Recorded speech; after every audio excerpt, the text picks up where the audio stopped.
This is the Sports Bash with Mike Gill on 97.3 ESPN. Now, live inside the Matt Black Kia Studios, here's Mike Gill. A happy hour Friday edition of the Sports Bash starts right now here on 97.3 ESPN and the free mobile app. And don't forget the live video streaming over on YouTube, Facebook, and Twitter. What's going on, everybody? On this happy hour Friday, I'm your host, Mike Gill. This is, interesting day, a Friday edition, a happy hour Friday. We're jam-packed, and we have a pennant race. We got some good baseball. Well, I would say average baseball, two average teams getting ready to square off tonight up at Citizens Bank Park as the Phillies and the Mets take center stage. Phillies win yesterday in come-from-behind fashion, and they do it with Rhys Hoskins. Got to give him the credit. I hate Hoskins in the two-hole. I don't mind him as much somewhere else in the lineup. And last night he did a good job of getting that big key hit last night and was able to help the Phillies get the win as they come from behind to beat the Nationals. They sweep the Nationals last night. That was a big thing. The fact that they went on the road and swept the Nationals last night, I think that was a big factor in the belief thing here, all right? Do I believe in you? Well, if you can go on the road and sweep a bad baseball team, it'll definitely make me feel better about you. And I feel a lot better about the Phillies entering the final stretch to run. You got another 2 months, a little less than 2 months of baseball left in this race between the Phillies and the Mets. And it starts tonight at Citizens Bank Park, as the Phillies will send Kyle Gibson, their newest acquisition. Of course, they got him from the Texas Rangers at the trade deadline a week from today. He has already started once for the Phillies, a good one. And the other option, the other pitcher for them, Ann Kennedy, we'll get into in just a second. Quick basketball note, things that are happening in free agency. Dennis Schroeder, the free agent point guard, is signing with the Celtics, according to league sources. Jake Fisher reporting that. Of course, Jake has been on the show. We'll talk more about the NBA moves a little bit later on, but we got to start with this Phils and where this team is in the pantheon of the NL East. Well, they're a half game out. And how have they done it? Well, there's a variety of things that we can kind of discuss as to how this team has got to this spot. And what they have done, I think that has been most impressive. Look, is this team a World Series contender? On this day, I would say absolutely not. But one of the things about life, one of the things about sports and life, things evolve. Evolution is an amazing thing that some people just don't embrace. You know, you have people that are kind of stuck in their ways and they don't like to change and they like to do things the way they did them 10 years ago, 15 years ago, 20 years ago, you know, because they did it with dad or they did it with, you know, an old friend. And no one's knocking you for that. You're allowed to be your own person. You choose the path you want to take. But evolution is something that occurs. Cars have changed. Computers have changed. Phones have changed. Everything changes. People just always try to reinvent the wheel. The only thing they can't figure out how to do is, in fact, reinvent the wheel. But everything else has been essentially reinvented and better and bettered and bettered and bettered.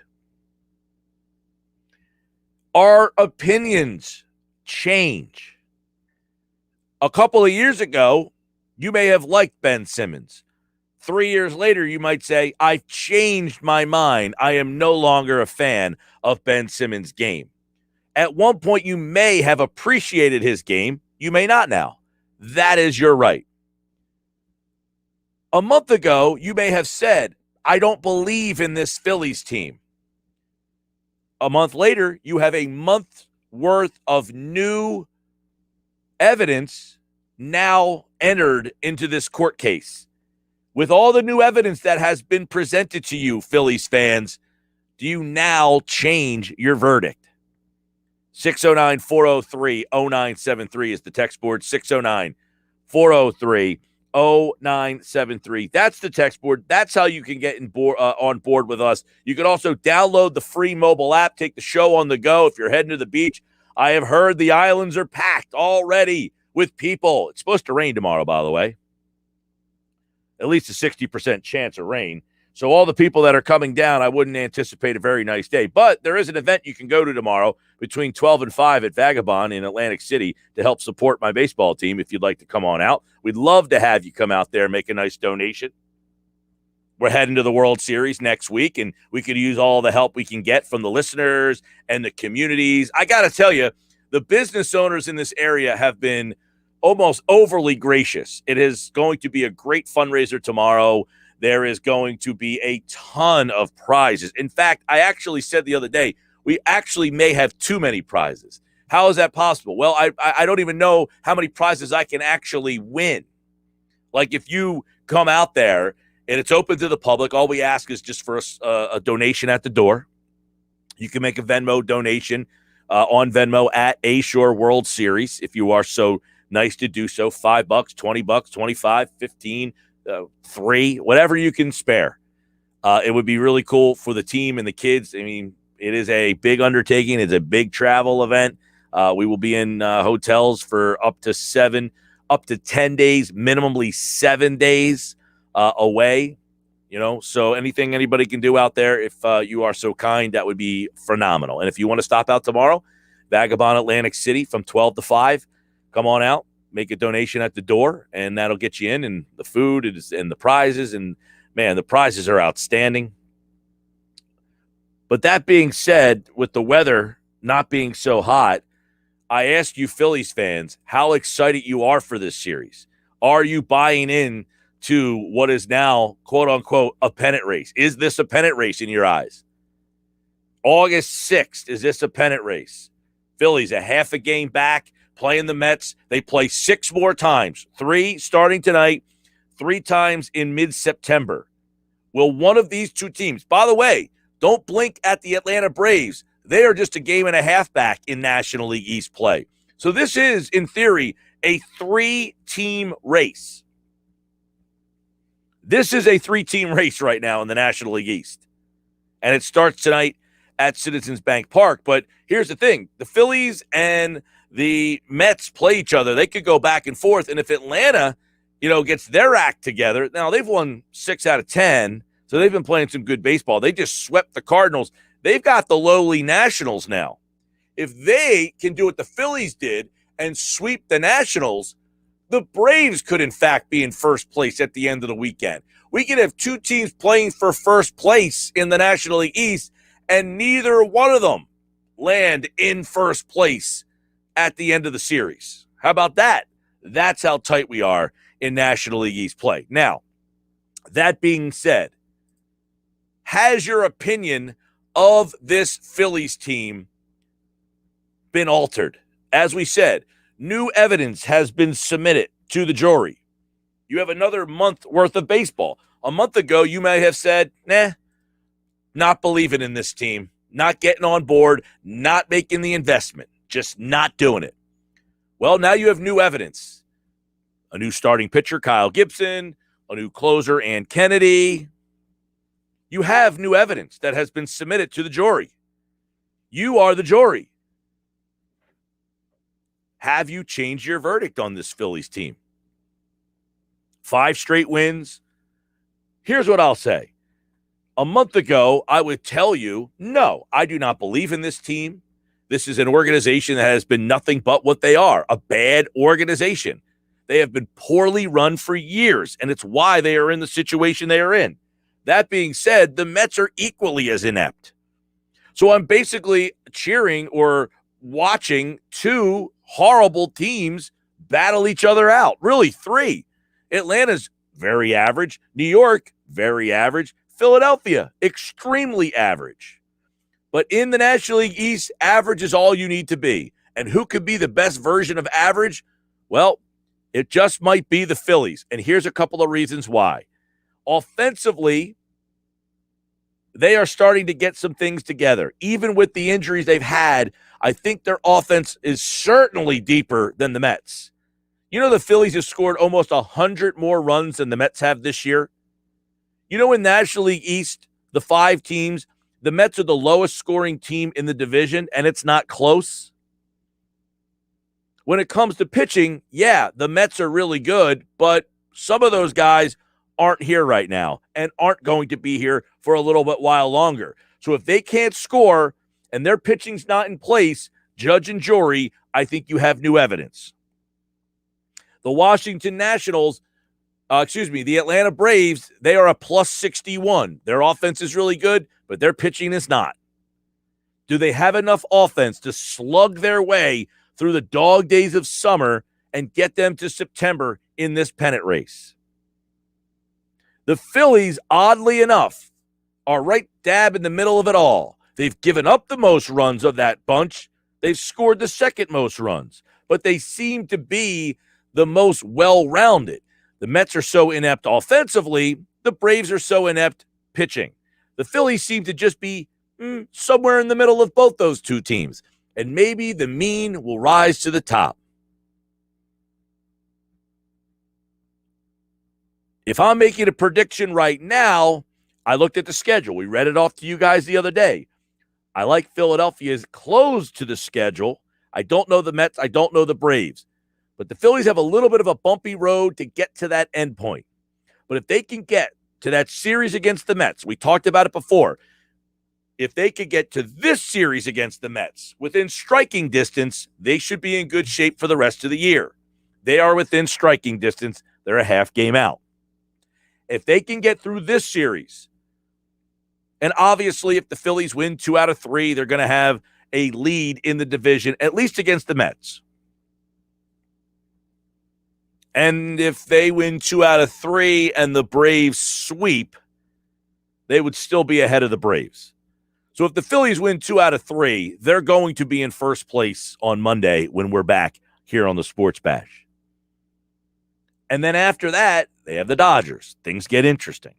But if they can get from here to the next Mets series and still be in the lead or right where they are right now, they are going to win this division, and there will be baseball in October in Philadelphia. But there's a lot of things that need to go right, and there's a lot of questions that need to be answered, and there's a lot of new evidence that will need to be presented to this jury. You, me, judge, jury. 609-403-0973. Mike, I called you in 2008 complaining about the Phillies not trading for Rich Harden and getting Joe Blanton. I said they won't win. Typical Phillies move.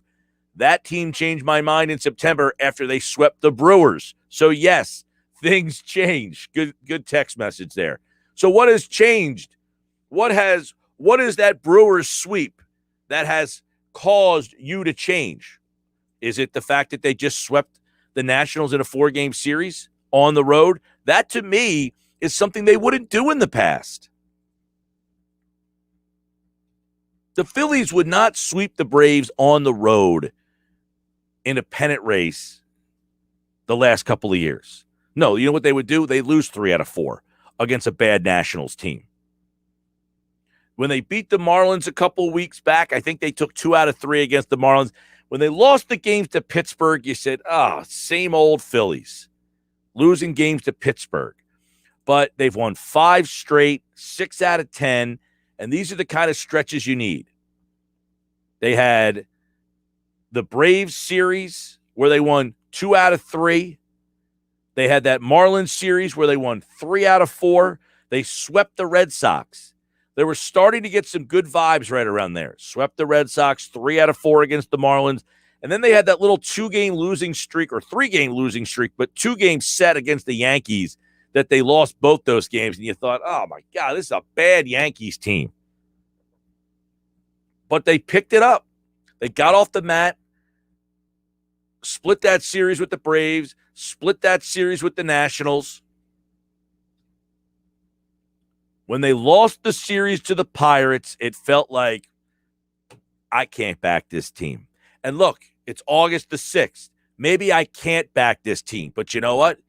I'm going to start paying more attention entering this game tonight against the Metropolitans. Whoever wins this game tonight will be in first place tomorrow. If it's Philadelphia, they'll be a half game up. If it's the Mets, they'll extend their lead to a game and a half.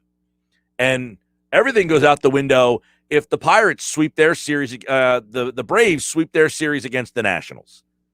So what happened yesterday after we got off the air? Well, obviously, the Phillies were up early in that game, 2-0. They then gave up the home run to Bell to make it 5-2. They cut the lead to 5-3. So they're down 5-3 in the ninth, a 2-run deficit in the ninth inning. And, man, this is a team that just all of a sudden, weirdly enough, feels like it's resilient. They tie it up with the Real Muto double, and then Hoskins hits a bomb to left center field. Harper and Real Muto score. It extends the lead to 7-5. They get one run in the ninth, but the Phillies bullpen closes it out with Archie Bradley. Now, the question is, why Archie Bradley yesterday in that spot? Why not Ann Kennedy? You know, Kennedy hasn't pitched in a closing situation yet since he's been to Philadelphia. He pitched in 2 mop-up games so far that wasted a bunch of pitches. And then last night, or yesterday afternoon, I should say, or early evening, he had an opportunity to get a save, and they went to Archie Bradley. Bradley's pitched well. He did give up 2 hits and a run yesterday. ERA 2.81. But you got Ann Kennedy to close out that game, and he didn't get the call yesterday. I don't know that Girardi addressed it afterwards. I'll have to do a little bit more research on that. Bob Wankel, 440 today. We now have more evidence. We now have more Phillies evidence that we can go over. Is it enough evidence that has been entered for you to say, you know what, I think this Phillies team's going to the playoffs. I'm going to get on board.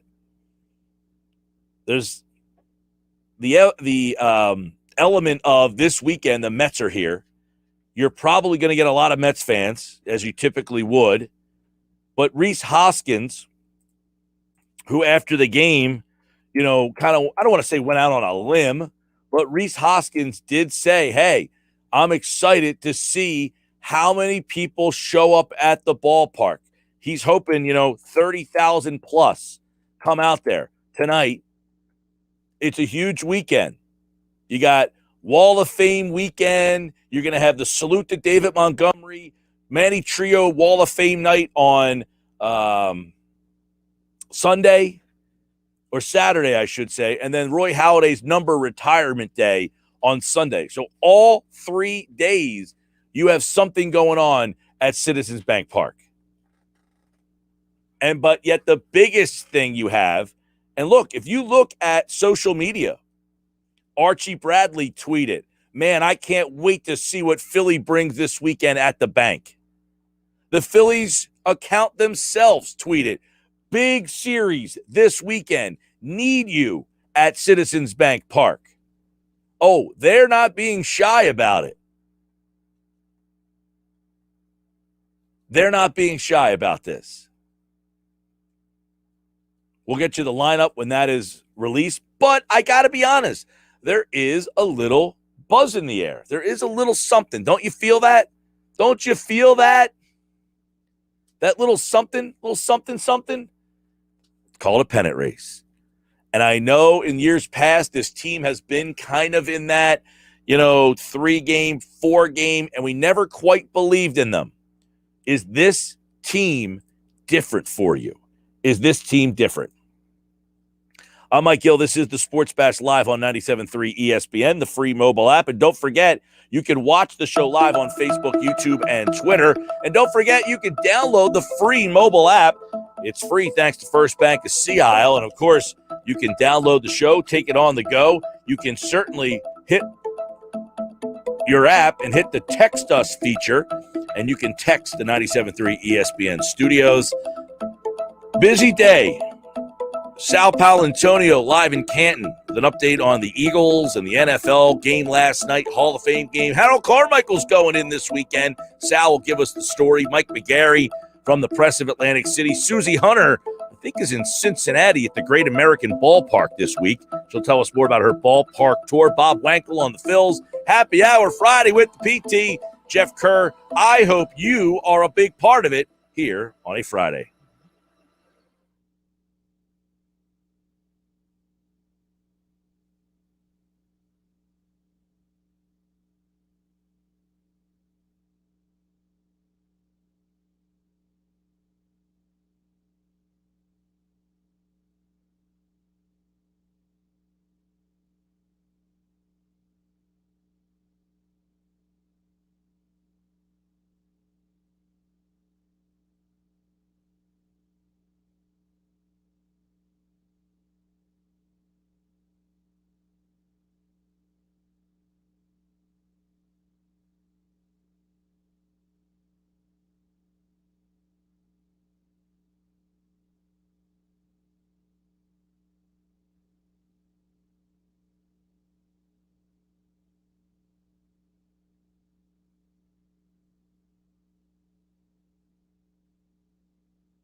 Happy Hour Friday. We like to ask you on the Happy Hour Friday, what is happening on the Happy Hour Friday? What are your plans this weekend? Where are you going? What you drinking? What you doing? Happy Hour Friday, 609-403-0973. 609-403-0973. That's the number. Jump on board. Let us know what is going on this Happy Hour Friday as we take you till 6 o'clock. Mike McGarry from the Press of Atlantic City has an interesting must-win column this week. It has to do with Nick Foles and the Philadelphia Eagles. Yep, that story's back, kind of, sort of, maybe. Not really, but it's a fun article that he wrote over at the Press of Atlantic City. We'll discuss that. And the big weekend, Phillies Mets, Citizens Bank Park. It's little baseball buzz in the air, like it on a Friday, summertime. That's the way it should be, even with football back last night. I mean, I watched a little bit of the game last night, not the whole thing. I mean, if you didn't like touchdowns, that was the game for you last night. I did get to check out another. I never thought, all right, after watching Ben DiNucci play against the Philadelphia Eagles that one night, I never thought I would see him play again. But somehow, the Dallas Cowboys could not find anybody else to be the third and or fourth stringer and still brought back Ben DiNucci. How the bleep does that guy have an invite to any camp? Holy mackerel, DiNucci's terrible. I mean, all I remember last year when the Philadelphia Eagles played the Cowboys is coming in here, I think that was a Sunday night game, and coming in here saying, DiNucci, how bad is DiNucci? He was 21 of 40 in the game against the Eagles. He got sacked 4 times. He completed 52% of his passes. He was dreadful. And somehow the Cowboys, see, this is maybe why, I said I think the Cowboys will win the division. I think they're the best team in football. I mean, in the NFC East. Right?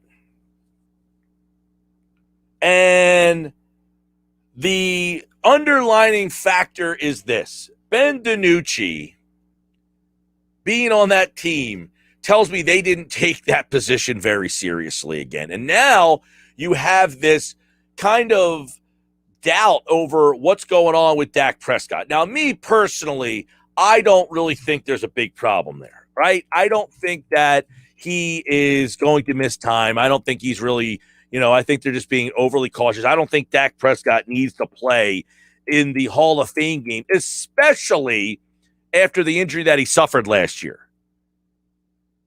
But Jay Glazer of Fox reported yesterday, this was later last night, I guess, after we got off the air, that Prescott is dealing with more of a baseball injury, kind of like under the armpit, as he kind of described it. And Glazer insists that the Cowboys fully expect Dak to be out there for the opener. But he has gone from day to day to week all of a sudden. So, do the Cowboys have a problem on their hand? Yeah, if they have to go to DiNucci. Now, I know DiNucci's the backup to Gilbert. And Gilbert is, he's okay. He's slightly better. Right. DiNucci, while he is on the level of Uncle Rico from Napoleon Dynamite, Garrett Gilbert is what I would pretty much classify on the bottom rung of backups in this league. Somehow the Cowboys are going into another season with a shaky health situation with their starting quarterback, Dak Prescott. And if anything happens to him, behind door number 1, you have Garrett Gilbert. Behind door number 2, you have Ben DiNucci. And behind door number 3, you have Cooper Rush. Let's make a deal. Holy mackerel. I never thought I was going to ever see DiNucci get to play quarterback again in this league. And I turned on my TV last night, and there he was, sidearm, slinging it around. And not into anybody's particular direction, by the way. I mean, he took a hit last night from your boy Abdullah Anderson. Weren't you just talking to him the other night? Yeah, Josh was out having a couple pops someplace, and I guess Abdullah Anderson was at the same establishment as he was. And last night, I'm watching the game, and Joe Buck says, DiNucci. And Abdullah Anderson cleans his clock. I mean, Anderson clocked him last night. I said, this is great. An Absagami kid, Abdullah Anderson, absolutely cold clocks Uncle Rico from Napoleon Dynamite, Ben DiNucci. As I said, if you watched DiNucci throw last night, those passes didn't have much intention to them. I don't know that he knew they were actually going to land or go, but I thought it was just a treat to get football back. And after watching DiNucci in the game against the Eagles, I never thought that guy would step on an NFL field again. Apparently he did the next week for a handful of snaps. But they brought him back to camp. They saw enough in DiNucci to bring him back to camp. It's amazing that team does such a good job in certain areas in developing in uncovering or scouting talent. You know, they got really good skill position players. I'd like to have their skill position players. Their offensive line, why I've always maintained somewhat overrated. That's why you don't win in the playoffs. Your line is overrated. But they do have some offensive line talent. They've got offensive skill position talent. Their defense is pretty terrible, but man, and I think their defense will be better. It has to be. They've got a better coordinator. They've added some talent. You can't take anything from the game that you saw last night, obviously. If you look around, I think there's two things. You mentioned Micah Parsons. I thought Jabril Cox, who was the guy that a lot of people were talking about on draft day. Micah Parsons, obviously, first-round pick, great talent. But Jabril Cox was a good pickup for them, I thought. And he looked pretty good last night, flying around the ball, making some plays. So I think their defense is going to be better. It has to be. But they better hope that Dak Prescott doesn't get hurt. Because if he does, you're right back in a similar situation that you were in last year. I don't know that they played DiNucci, but I don't even know how you invite him back to camp. I get the old camp arm, but come on. You got to do better than DiNucci. 609-403-0973. You know, it's like, who's the worst quarterback you ever saw play in an actual game? Who's like the worst? Like, I remember, I think there was a game, man, the Eagles played the year when Randall Cunningham got hurt. How many different guys? Brad Gable. Oh, man, was Brad Gable bad. Now I just pulled Brad Gable out. So, yeah, but Jamarcus Russell was the first pick in the draft. He had talent. He just was fat and lazy.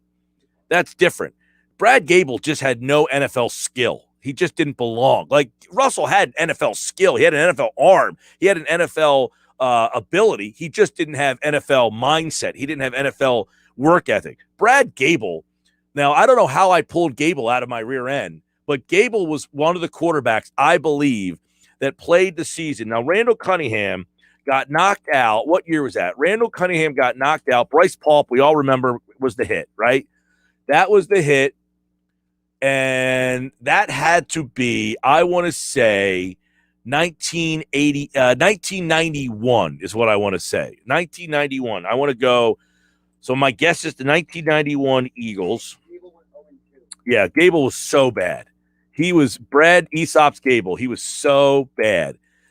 DiNucci's worse. Now, if I'm looking at who are the worst quarterbacks I ever actually saw play an NFL game, DiNucci is got to be number one.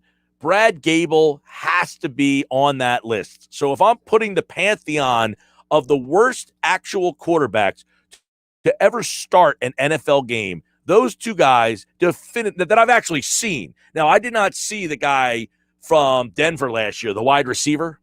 I did not see him play. But the year that Cunningham got hurt, they went through it was either that year or the next year.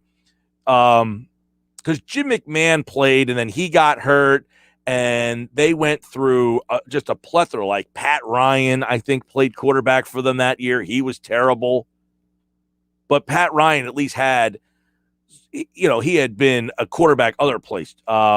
Brad Gable's the one guy who definitely pops out to me.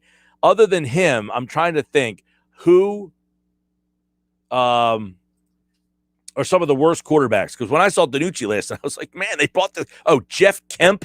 He was terrible. Jeff Kemp played quarterback for the Eagles for a couple of games there.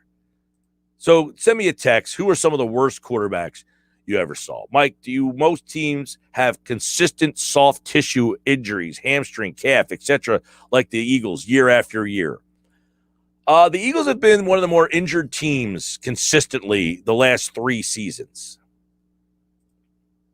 Someone said Carson Wentz last year. His performance was on some of the worst I've ever seen, but he doesn't belong on that list. Mike, you said if Dak gets hurt, Cowboys are in trouble. So is every other NFL team when they lose their starting quarterback. Not necessarily. No, I don't agree with that comment, especially with the amount of laughing emojis that you put. I mean, some teams, yeah. But if the Eagles lose their starting quarterback, I mean, now you might not think the Eagles are very good to begin with, but if your backup was Joe Flacco, you can compete in games. There's a lot of teams that have good, solid backup quarterbacks. You know, if their guy gets hurt, if Andy Dalton goes down in Chicago and you go to Justin Fields, I think you're probably okay. I think in Denver, you might not like either quarterback, but if one of them get hurt, at least they're both starting caliber. So I don't agree with that comment. I'll give you 2 nominations. Scott Tolzien was garbage for the Packers. Oh, that game against the Eagles. Yeah. Was he the quarterback the game at Green Bay at Lambeau? Yeah, he came in when Aaron Rodgers went down. Yeah, I remember that game. He was so bad. Also, the year the Colts went 2-14, Curtis Painter went 0-8 that year. Oh, you know who's on the list? Nate Peterman. Yes. 6 interceptions in a game. Yeah, Nate Peterman's probably the worst quarterback there is. He's got to be up there. Yeah. He's in the conversation for sure. Sports Bash brought to you by Clark's Moving Storage, South Jersey. For your next local or long-distance move, Clark's Moving Storage is your first call. Dependable, always show up. Online, clarksmoving.net. Mike Gill, Sports Bash. Happy Hour Friday. Text me. Someone just texted in. That dude, Nathan Peterman, was pretty bad a few years ago for the Bills. You are correct, my friend. Mike, didn't the Eagles win a Super Bowl with a backup? They did. So that text message, I agree. Mike, Ryan Leaf was pretty bad. He was, but he would go into the Jamarcus Russell category. He had the skill. He didn't have the will. Mike McGarry from the Press of Atlantic City. What does he think about the backup quarterback? His must-win column writes about it. A former one. I think you catch my drift. I'll talk to him next.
Hey, happy hour Friday edition of the Sports Bash Live 97.3 ESPN, the free mobile app. And don't forget, you can download the free mobile app, get the show live on your phone. Download the free mobile app through the Apple Store or Google Play.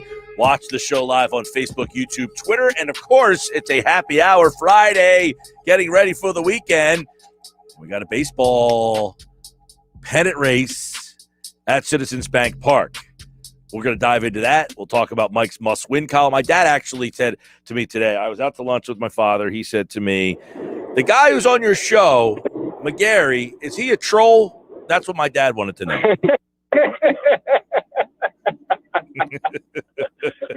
Not at all, Mike. Not the case at all. Just having some fun, that's all. No, he said, I laughed because he was talking about your column, your must-win column today about Foles. And I said, we were talking about Ben DiNucci last night about how awful he is and how he keeps getting opportunity, or how he got not keeps getting opportunities, but he got another opportunity. He said, oh, yeah, your buddy that comes on the radio with you, is he a troll with that Foles story? But kind of give us a little bit of the genesis behind that article, which is kind of popping itself back in because the Colts have a decision on what to do with their quarterback position. And there's some people who think they should go after Foles because of the psyche it would bring to Carson Wentz. Well, I still think, and obviously I was trying to have some fun with the column. It's the summer, it's July, late July, early August here.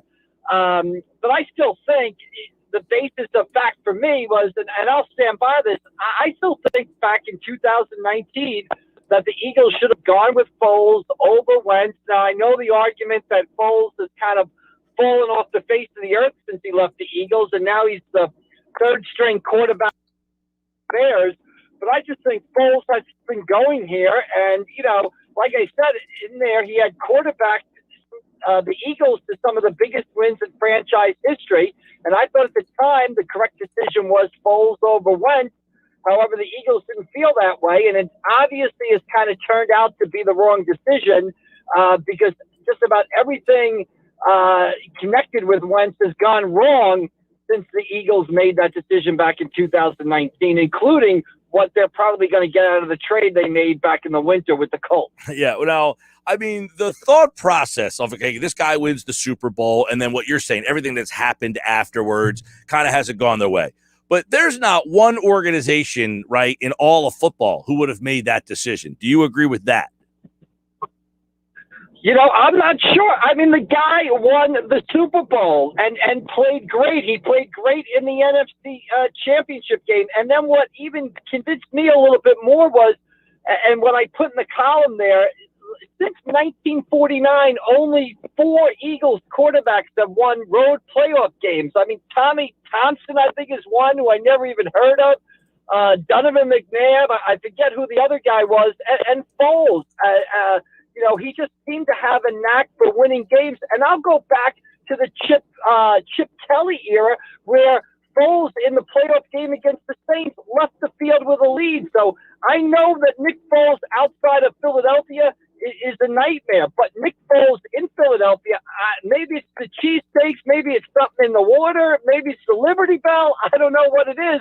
But when Nick Foles is wearing an Eagles uniform, he's pretty good. Yeah, I mean, you're right. When he played here, we were just talking about this today. He had the 27-2 season, and then he had, of course, that run in the Super Bowl. And he certainly had some level of success here. But for whatever reason, he has not had success as a starting player in any other stop. In fact, last year he was putrid with the Bears. He was terrible with Jacksonville before he got knocked out. He was bad with the Rams. I don't understand it. I can't really explain it, but it is a very odd thing. But the Eagles just could not give up on the number 2 pick in the draft coming off of what looked to be an MVP-like performance. You just can't do that, right? I mean, that would be irrational. The other flip side of it, I would have liked to have seen what the Eagles could have gotten for Wentz after that 2018 season. Could they have gotten now?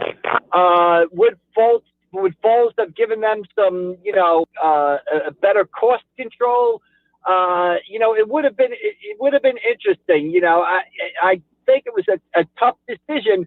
But again, the guy wins the Super Bowl. Sometimes things don't work out the way you plan, right? You pick the guy number 2 in the draft. You think he's going to be your quarterback for 10 years. He gets hurt. The backup comes in and wins the Super Bowl. I mean, maybe the Yankees thought Wally Pipp was going to be a great first baseman. But when Luke showed up, they played 2,000 straight games. So, I still think the results on the field at the time, I don't think it was as clear as everybody makes it out to be. People used to come to me all the time, kind of like you're doing now, saying there's no way you could take Foles over Wentz. But the results on the field showed you that, Foles was a compelling guy who won an awful lot of big games here. Yeah, I guess the one spot where this could come in is where New England benched Drew Bledsoe, who was the number 1 overall pick in the draft, and went with Tom Brady, right? But that was towards the end of Bledsoe's career, as opposed to coming off of a possibly MVP type of season, and then the next year when he came back. So a little different, but they did make a pretty gutsy decision to go with a 6th-round pick in that situation. But Mike writes over at the Press of Atlantic City on this Friday, the curse of Nick Foles is going to continue to haunt the Philadelphia Eagles. That's his must-win column. Check it out for the weekend. So let's get into the baseball, because we have a pennant race at Citizens Bank Park. The Mets are falling apart. The Phillies have won 5 straight. So there's new evidence, Mike, that has been entered into this court case here. So with the new evidence that we have, should we start changing our opinion of the Phillies? Well, I don't think we start changing our overall opinion of the Phillies, that they're a flawed baseball team that needs the core tinkered with to improve in the offseason. But, hey, as I've said a million times, they're a flawed team chasing a flawed team. The Mets are coming in. They've dropped 5 out of 7. They are ripe for the taking this weekend. And the Mets just simply can't hit, Mike. If you're a Mets fan, people think it's frustrating to watch the Phillies with them, misplaying ground balls and blowing saves. If you're a Mets fan, they can't hit. I mean, yesterday against the Miami Marlins, they left 15 guys on base. They left the bases loaded in the 1st inning. They left the bases loaded in the 7th inning. So the Phillies are coming in. The Mets are coming in to Citizens Bank, having dropped 5 of 7 games here. They're half a game in front. They've been in first place since May, and that could all change tonight. And I think the Phillies are a flawed team, but hey, they've got a chance to make the playoffs. And if you make the playoffs, who knows what might happen once you get in there. Yeah, so obviously the Mets have fallen apart here recently. The frustration Phillies fans deal with a lot, Mike, when you play the Marlins. That team, as we talked about Wednesday, they always seem to stick in the crawl. But isn't that the clue that you get that your team isn't good enough when you can't win those type of games? Well, yeah, it's kind of like what Daryl Morey said about the Sixers, right? He said if you're losing to the Atlanta Hawks in the second round of the NBA playoffs, you're probably not all that close to an NBA championship, right? So it's probably the same thing. You might be able to win the National League East, but if the Miami Marlins are a constant thorn in your side, you're probably not good enough to win the World Series. But, the Phillies have not been in the playoffs since 2011. I think it would be important for the franchise to take that step forward. It would be important for them off the field, business-wise, create some enthusiasm. I think it's an all-around positive on and off the field for them to make the postseason. And then they can kind of look at the roster in the offseason and kind of tinker with it and improve it. But if you can do that off making the playoffs, you're going to feel a whole lot better than you would if you had to do that if you don't make the playoffs. For what would be the 10th straight year. And here's the one thing. Both of these teams, and by the way, the Braves are only a game and a half too, but Philly and New York, if they get in, they do have pitching that could make a series interesting, even if they are flawed, correct? Absolutely. And for the Phillies, it's not so much, it's Zach Wheeler, right? You're going to rely on Zach Wheeler. You're going to hope that Nola can be the Nola that we've seen in some of the games, against the Cardinals in April. A couple of weeks ago, he threw another shutout in the 9th inning, and hope it's not the Nola we've seen all too often this year. But if Nola can regain his stuff and you get Zach Wheeler going, and then you kind of piece together the rest of the rotation, maybe Eflin comes back, maybe Kyle Gibson is pitching tonight, is in a career year. And then the Phillies lineup, they have shown the ability to hit some good pitching during this hot streak. And then on the flip side, with the Mets, you're kind of relying on all pitching, right? You're hoping DeGrom comes back all in tonight. Carrasco, who recently returned, maybe he can do well. You're hoping Noah Syndergaard comes back. So with the Mets, it's all pitching. They've got the pitching that if they're in the playoffs to kind of scare the opposition. And you're playing the Milwaukee Brewers, right, who are not, no one's sitting here saying, how are we going to beat the Milwaukee Brewers? They're unbeatable. So you're not going to have to play one of those NL West teams. Yeah, Harvey Wallbangers, they are not. Mike McGarry from the Press of Atlantic City. His must-win column appears today. Check that out. And, of course, the Phillies and the Mets. This is a big one. We got the Mets and Phillies. You tweeted that you want 30,000 plus there. Do you anticipate that? I'd like to see it. I think 30,000 is a realistic number. You do get an awful lot of Mets fans traveling down the New Jersey Turnpike to watch the games anyway.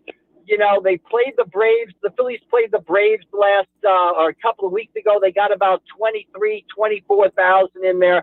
I'm still realistic. I think the COVID situation, the fact that people couldn't buy tickets over the winter, the fact that you couldn't, say, hey, for Christmas, I'm going to get Dad 4 tickets to this Sunday's game, or I'm going to get, Dad, 4 tickets to, Hall of Fame weekend. I think that's still going to hurt them. But I think the fact that you've got the Mets in here, the fact that the Phillies are playing well, it's for first place. I think 30,000 in the seats at Citizens Bank. I think that's a realistic number for them to get. That'll be interesting. That would be fun. That would give a lot of juice to this Mets and Phillies series. Mike, they only play one more time after this. It is in mid-September. They have a 3-game series there. So this one could go a long way into jump-starting this race. It is all this weekend at Citizens Bank Park. You got the Wall of Fame stuff going on with David Montgomery tonight, Manny Trio tomorrow, and Roy Halladay on Sunday getting his jersey number retired. So you probably will see pretty good series, but we will find out what Philly fans think of this team, because you're right. If there's 22,000 hanging in that place, they don't believe in this team. But I think they're going to be out there. I do think that we'll see good crowds at Citizens Bank Park. All right, Mike McGarry's back to recap the Phillies and the Mets on Monday. Have a good weekend, my man. All right, we'll see you later, Mike. Thanks. All right, there's Mike. And, of course, check out his must-win column on the curse of Nick Foles. It's over at the Press of Atlantic City. I'm Mike Gill. This is the Sports Bash. We are brought to you by Matt Blatt Nissan. The all-new Matt Blatt Nissan, now open Black Horse Pike, Egg Harbor Township, next to Home Depot. Online, mattblattnissan.com. Thanks to Mike McGarry, as always, here on a happy hour Friday. Pete Thompson later on tonight. Jalen checks in. We were talking about some of the worst quarterbacks that you ever saw. Jalen says John Skelton was the quarterback for the Cardinals. Yes, he would qualify as a very bad starting quarterback. Absolutely horrendous, Jalen says. 52% career completion percentage with 15 touchdowns and 25 interceptions. It really leapt off the screen how bad he was. You're right. John Skelton was pretty bad. I feel like, anybody remember Tom Tupa? He was a Cardinal. He was also the punter. Yeah, he played quarterback and punted. He was pretty terrible. He was pretty bad. Who were some of the worst quarterbacks you ever watched play a professional football game?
right, here we go on a Friday edition. It is a Sal Pal Friday. And, of course, Sal Pal Antonio here on a Sal Pal Friday at the Hall of Fame game last night. National Football League opened up their season in style with the Cowboys and Steelers taking center stage. But Hall of Fame weekend, a great one. 2 classes going in, the 2020 to 2021. ESPN's Sal Pal Antonio is there to break it all down for us, give us a little insight on, of course, one Eagle who's there, ESPN senior national correspondent Sal Pal Antonio on a Sal Pal Friday. Sal, the Hall of Fame game last night, great to see football back, even though if it was just a glorified scrimmage game, if you will. Oh, it was just amazing. And thanks to Johnny G and the Griner team at Berger Realty, I got a text from Johnny G about Harold Carmichael. So he watches everything that I do. And, Harold going in, it's exciting. There's a lot of Eagles fans here, a lot of Eagles fans from all over the Delaware Valley. And it's a festive party atmosphere. There's really nothing like it. I'm sure that you've been here. But if you haven't, you got to come on Hall of Fame weekend. Oh, I have not been. I have not been to Hall of Fame weekend. I have not been to Canton. I have not been to the Hall of Fame. That is something that is on my list of things that I would like to check out. So I'm interested to hear that. So you're saying a lot of Eagle fans did make the trip out there for Harold? Oh, yeah. Yeah. Eagles fans travel well. Not as many Pittsburgh fans, because Pittsburgh's only 110 miles away, and the Steelers have a lot of people going in. There's, I think, 5 members of the Steelers organization going in, but there's a lot of Eagles fans because Harold is so beloved, and I was Harold's presenter in the Centennial Committee. You remember talking to me about that when Harold was nominated and then elected as an inductee back in January of 2020. And I talked to you about that. I said, Mike, I was inspired during the parade, during the Super Bowl parade. I was inspired to put Harold in the Hall of Fame because up on the Art Museum steps, and I know you remember it well, Brent Selleck got up there on the steps, made his speech in a Harold Carmichael uniform, the old Kelly green and white. It was fabulous to see that jersey, and I started doing some research and how Harold Carmichael has been given short shrift over the years. And I said, this guy has had a Hall of Fame career, and he gets overlooked, and he's got to go in. And I like the Nixon-Khrushchev cabinet debate in 1959, I got my shoe out and started banging on the kitchen table. You had, from the article that I read in South Jersey Magazine, you basically had about 5 minutes to convince everybody that he belonged in there. Yes, actually it was 4. Not to quibble about it, because I do remember rehearsing it with my wife and my granddaughters and saying, okay, Papa's got 4 minutes to get Harold Carmichael in.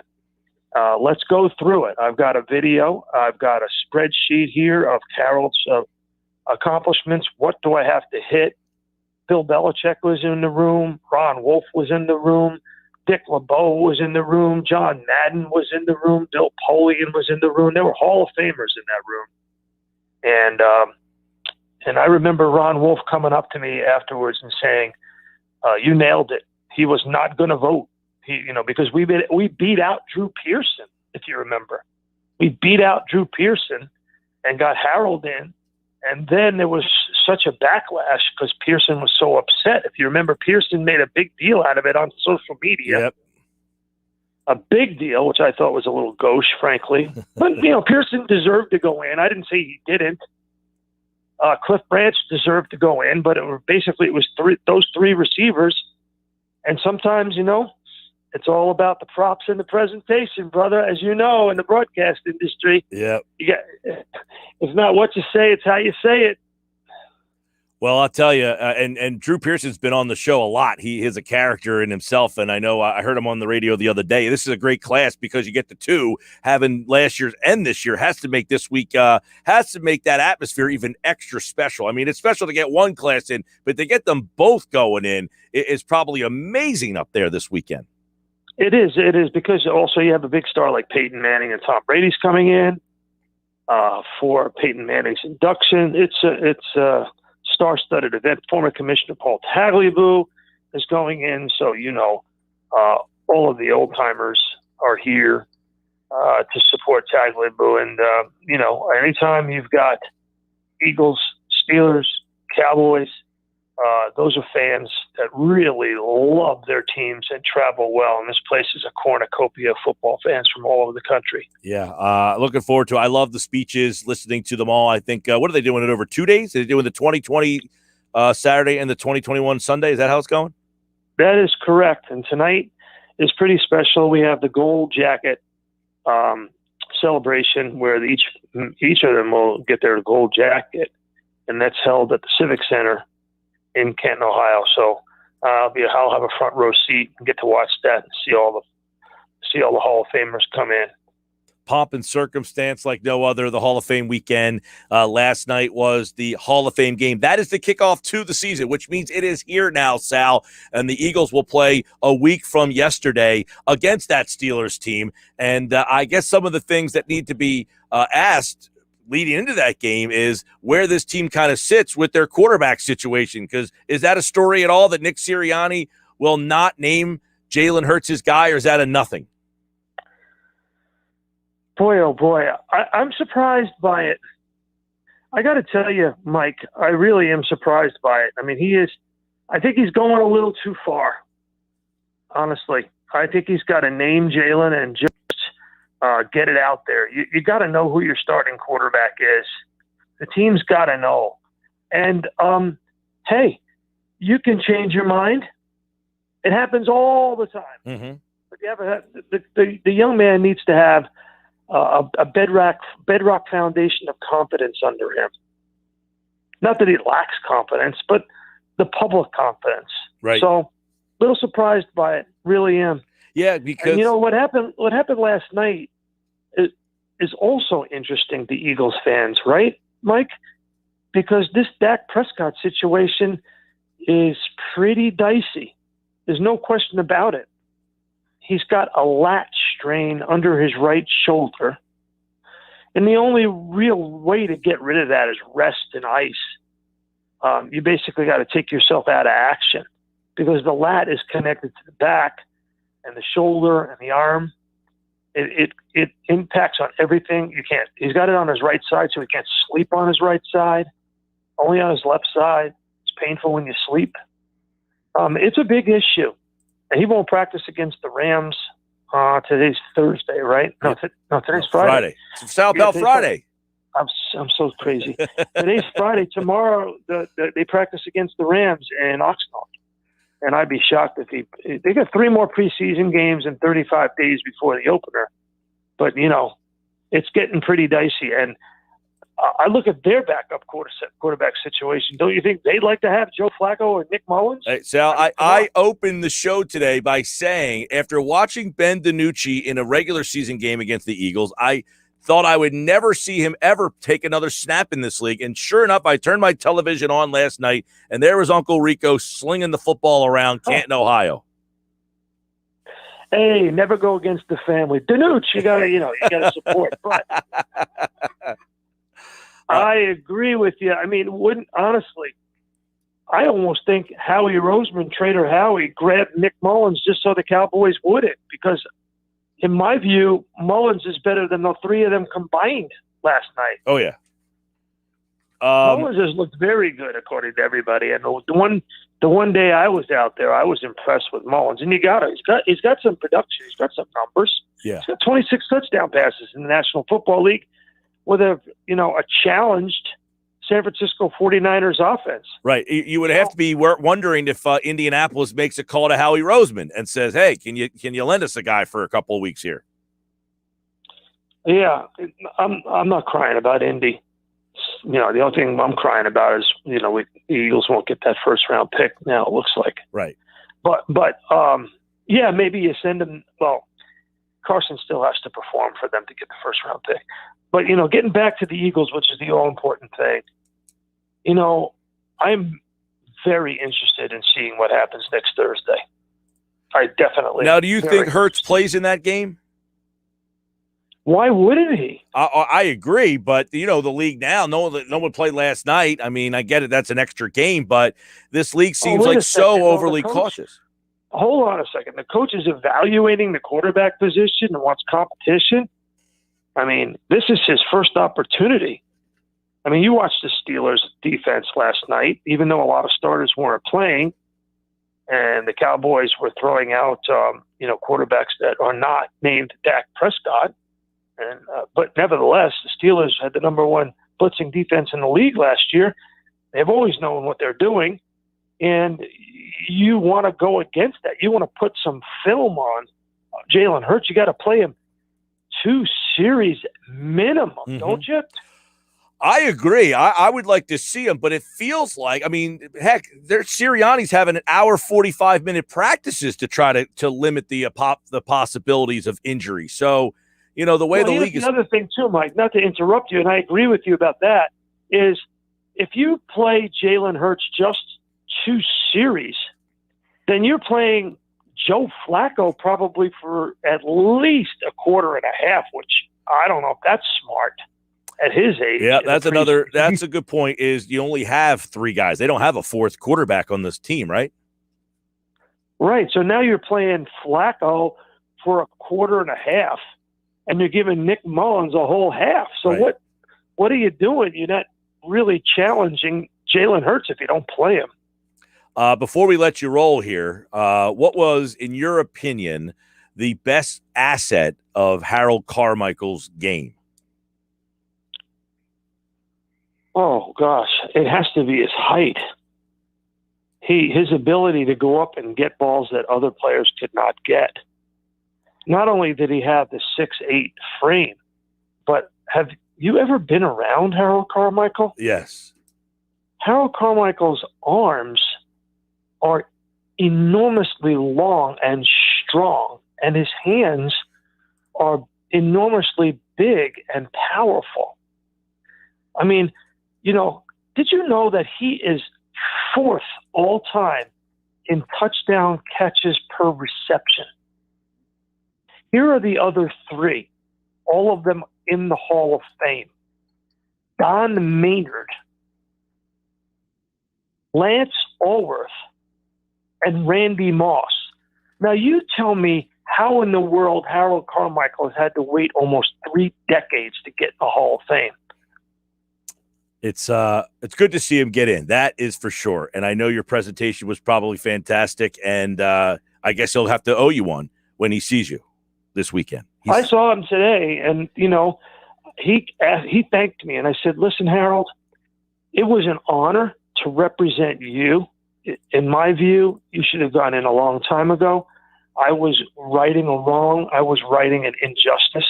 It was an honor for me to represent Harold Carmichael, a former Man of the Year in the National Football League.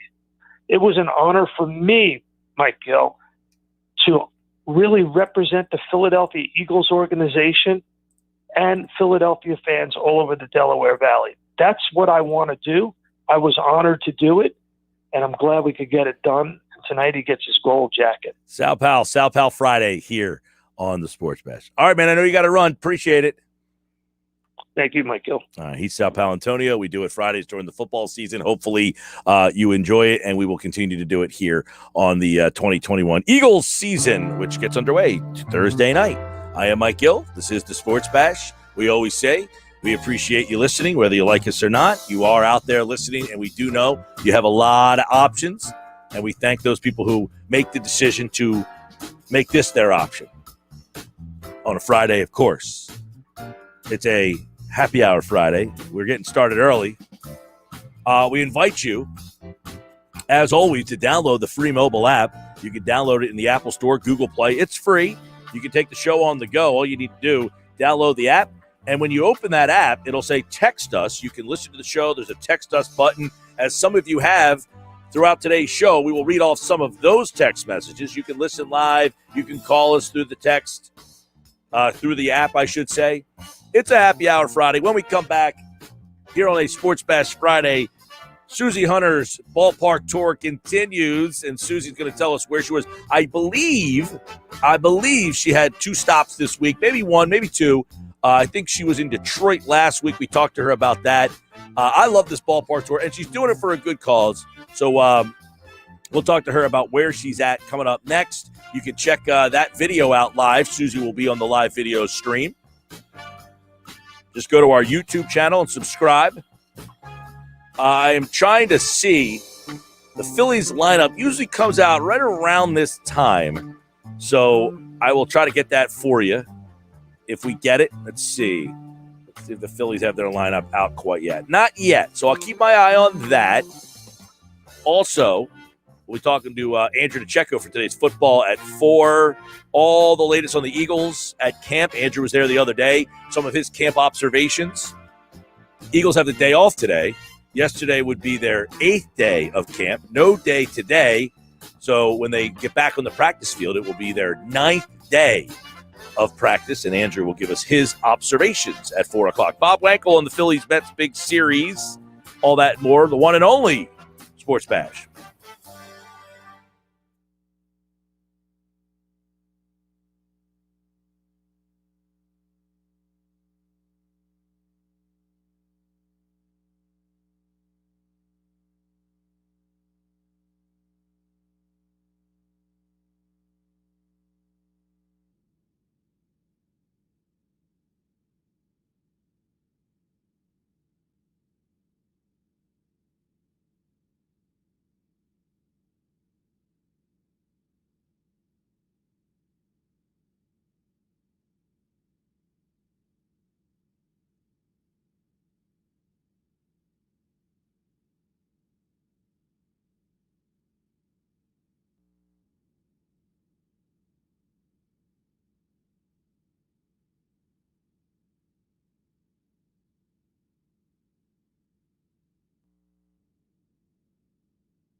All right, Sports Bash 97.3 ESPN, the free mobile app. Terry chimes in and says, I wish the whole show was football talk with Sal Pal every day, all day long. Terry from Galloway. I don't know that we can arrange that, but appreciate it, Terry. Thanks to everybody who is texting in today. Your engagement means a lot. The pluses and the minuses.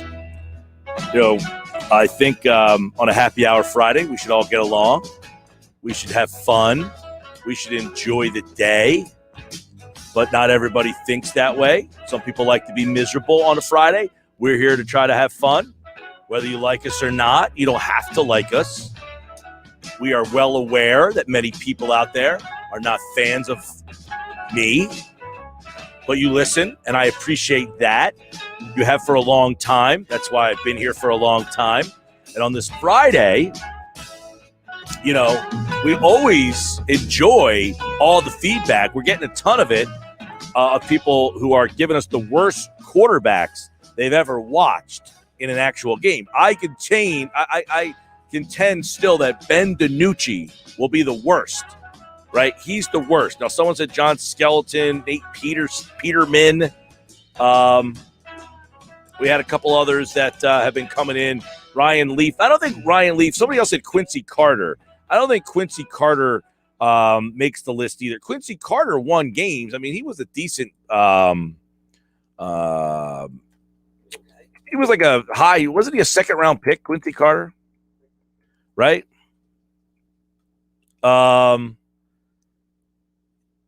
He was like he was out of Georgia, I know that, but he was a guy who, late second round pick. He had some talent. He just wasn't, great, but he wasn't like DiNucci. DiNucci's so bad. Yeah, DiNucci's so bad. I think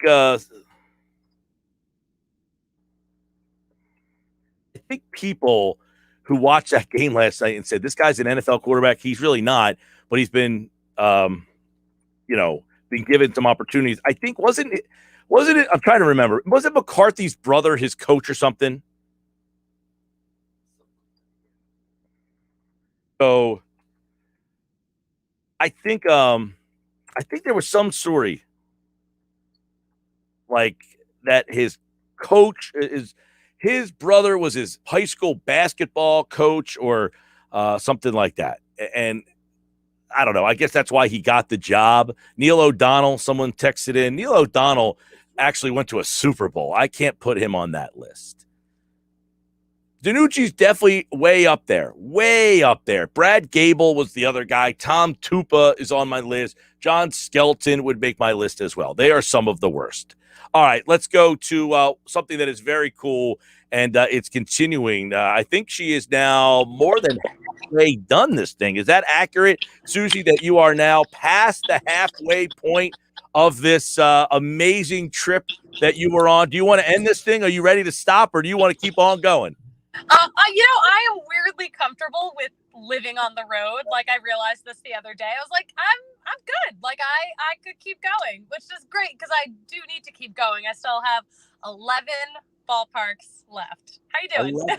I'm good. So 11, number what? 18 was checked off. When was that? You went to the Great American Ballpark, which is a great name for a ballpark. I also, you know what? I was like, wow, great name for a ballpark. I didn't realize that it was an insurance company. That was number 19.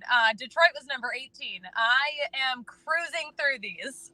So Great American Ballpark is an insurance company. That, too, I did not know. I just thought they say that's a great name for a ballpark, the Great American Ballpark in Cincinnati. It's one that I have not been to. So you left Detroit, which I think you said was one of your favorites. I like Detroit a lot. Yeah, definitely. I don't know where it falls in my ranking, but I liked it a lot. And then I drove down to Cincinnati, and I liked that ballpark too. Yeah, it was cool. I met a lot of really friendly people. Weirdly, like, I ran into like these two dudes, and one of them is like from Delco originally, and I'm like, what are the freaking odds of this? So Ballpark 19, Great American Ballpark. Now on television, it looks very quaint. It looks like this cute little, small little, ballpark. It doesn't have like, the big upper decks in the outfield. So what are some of the cool characteristics? Because on television, just watching the ball games there, it does look like this tiny, like small little ballpark that doesn't have all the bells and whistles of some of the others. I don't know. There are some high decks up there. It didn't feel too small to me, but it definitely had a lot of personality. There's this one food stand called Porkopolis that has like hot dogs, sausages, like all that stuff. And there's like, I think 50 of them in the park. There's just like so many of this one food stand that I guess that's the local flavor. It's a lot. Well, I know out there in Cincinnati, the chili's big, right? Did they have the chili dog with the chili? What's it called? Like Skyline chili? Skyline chili. Yes. So, I mean, I knew that this was like a thing. It's like this chili that's on spaghetti, and they also put it on hot dogs too. So I was like, oh, I really have to try this. Like, it's so interesting. Like, I know people talk about it. So I learned like a little bit about the history, but there are also like Skyline chili locations like everywhere. There's so many of them, but there's a couple at the ballpark. They don't do the spaghetti there. They do the hot dogs. So there's a bunch of those at the park, but I did try the chili like with the spaghetti yesterday. So it was very interesting. Very interesting, or recommend it?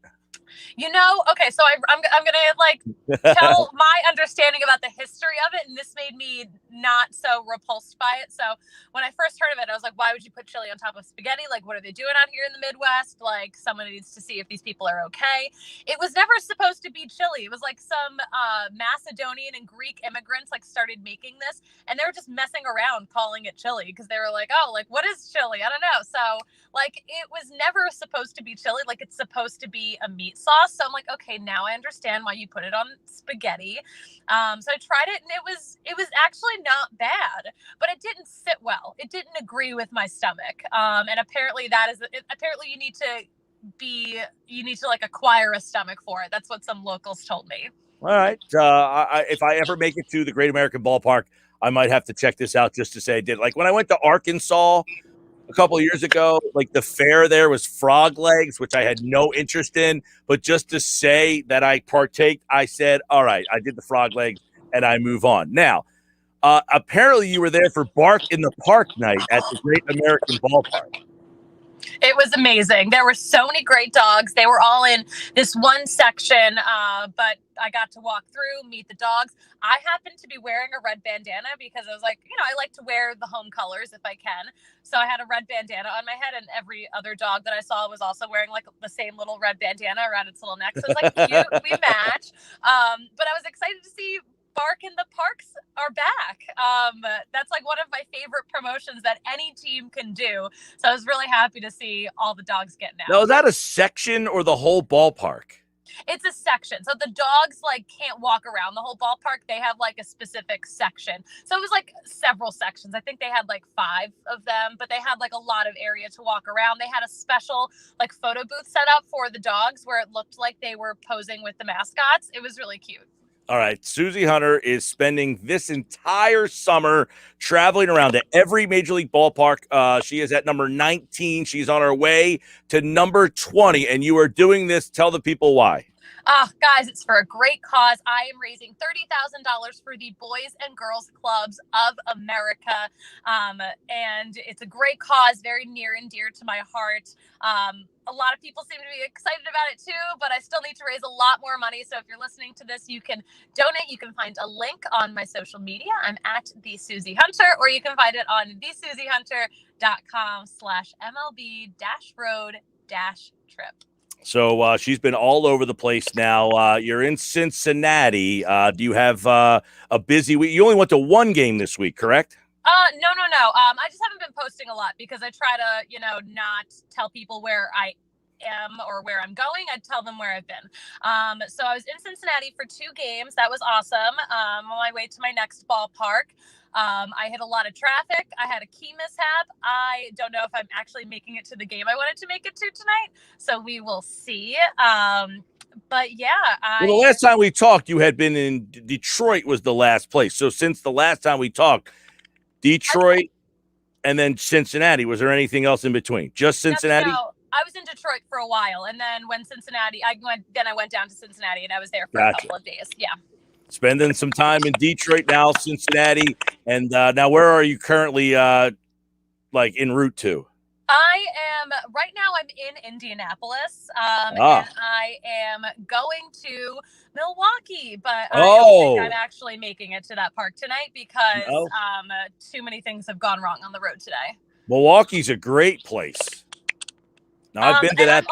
I'm also surprised at how expensive everything is. I was looking at Airbnbs, and there was a 1-bedroom apartment on Airbnb, and the rates were $2,500 a night for like a really dumpy looking apartment. It was not good looking, and it didn't seem like it was like in that like beautiful of an area. So I'm very confused. Now, when I went to Milwaukee, I stayed in the Jeffrey Dahmer hotel. The whole, that story about Jeffrey Dahmer. Apparently he did a lot of this, his work in this particular hotel. There's like a room where he would, so we stayed at that hotel unbeknownst to us. Like when I was going to ask if this was on purpose. No, but I tell you, wanted to check out. Downtown Milwaukee is very underrated. I left there very impressed, and the ballpark is kind of cool. It's got the slide in the outfield, and it's weird because it's almost like a greenhouse in there. It's like all closed in because they have the roof that opens. But the ballpark, it's like in like a development's backyard. It's like it's not like in the downtown area. It's kind of like off the beaten path a little bit. You're driving. It's like, hey, there's like a little development. Oh, there's Miller Park. Kind of cool. Well, if I ever actually make it there, I will let you know what I think of it. And then I know you missed what's it called? Wherever the White Sox play. They're about an hour south, so you can maybe. But you probably have that mapped out already. That's a separate trip because of course I have to go to Chicago twice, but I will be there soon enough. I love it. It's somebody because now I don't know that you know this. I will not be here next Friday because the team that I coach, we're going to the World Series. Congratulations. Yeah, so I am going to a ballpark. Now it's a minor league. We're playing at a minor league ballpark in Jamestown, New York, which is, outside of like Erie, Pennsylvania, out that way. But I want to try to, while I'm there, to see if the Blue Jays are playing in Buffalo. No, they moved to Canada already. They went back. Oh, they're back in Canada? Mm-hmm, yeah. Since when? Since the, I think July 30th, they went back. Oh, we'll see. July 30th. I was away. I did not know this. I detached from the sports world July 30th week. So it was only a week. I missed them by a week. Oh man, that was my hope. Yeah, you missed them by a couple weeks because they left already. And they had like a great first series back. Like everyone's excited to have them. Oh man. So yeah, hopefully I gotta see if I can make it to Canada because I would love to add that to the end of my trip. We'll see how that goes. All right. Well, donate at thesusiehunter.com. It's going to the Boys and Girls Clubs of America. She is traveling to every Major League Baseball ballpark, raising money for them this summer. She is on ballpark 19, heading to number 20, hopefully tonight. And if not tonight, what, tomorrow? Yeah. All right, Miller Park. So, by the way, have you been getting recognized more and more for doing this? So, like people now saying, hey, there's the girl. It happens just about once every ballpark. Sometimes more, sometimes less, depending on where I am. But people will come up to me and be like, "Oh, I know you from social media." Yeah, well, it is a really cool trip. I get people all the time saying that girl's trip is awesome, and I am very jealous. And I'm jealous that you're going to Milwaukee because I think it's an underrated American town. Enjoy it, Susie. Thanks so much. Hey, thanks for having me on. Good luck next week. All right. Susie Hunter is spending the summer, and you can help her out at thesusiehunter.com. All right. This is a happy hour Friday, which is always fun, and we'll continue here on the Sports Bash, 97.3 ESPN, the free mobile app. And don't forget, you can watch the show live, just like Susie. You saw her live on the video stream. Coming up, Bob Wankel will be on the video stream. He will be talking some Phillies baseball with us in just about an hour from now. I am Mike Gill. This is the Sports Bash. Lucas from Vineland, thank you for tuning in, Lucas, and thank you for taking the time to text us. He says Curtis Painter is one of the worst quarterbacks he ever saw. I'll drink to that. Curtis Painter sucked. He was at Purdue. but he was a terrible. He came in. I got a Curtis Painter. He played for the Colts, right? And Curtis Painter. I said Purdue, but in the NFL, he played for the Colts, right? Yeah. I think he also played for the Giants a couple of years back. I mean, you're going 10 years back, I think, since Curtis Painter's been in the league. But Curtis Painter was the backup to Ryan Nassib. You remember Nassib, the Syracuse quarterback? People thought that he was going to be a first-round pick in that 2013 what year was that draft, the Nassib draft? But if you remember Nassib, people thought he was like the best. People thought he might have been the best quarterback in that class. He was the guy like shooting up draft boards in 2013. Curtis Painter was a bad quarterback. That's a good one, Lucas. With the Indianapolis Colts, Sports Bash Live, Happy Hour Friday, everybody. And I thank you again for being a part of the show.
Hey, happy hour Friday edition of the Sports Bash live on 97.3 ESPN. Somebody sent me the stats for Brad Gable.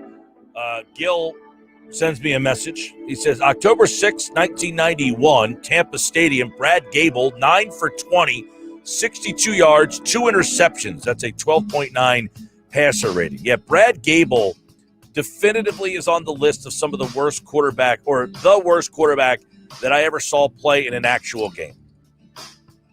A live NFL game. Now, last night was a preseason game, so it's kind of not fair.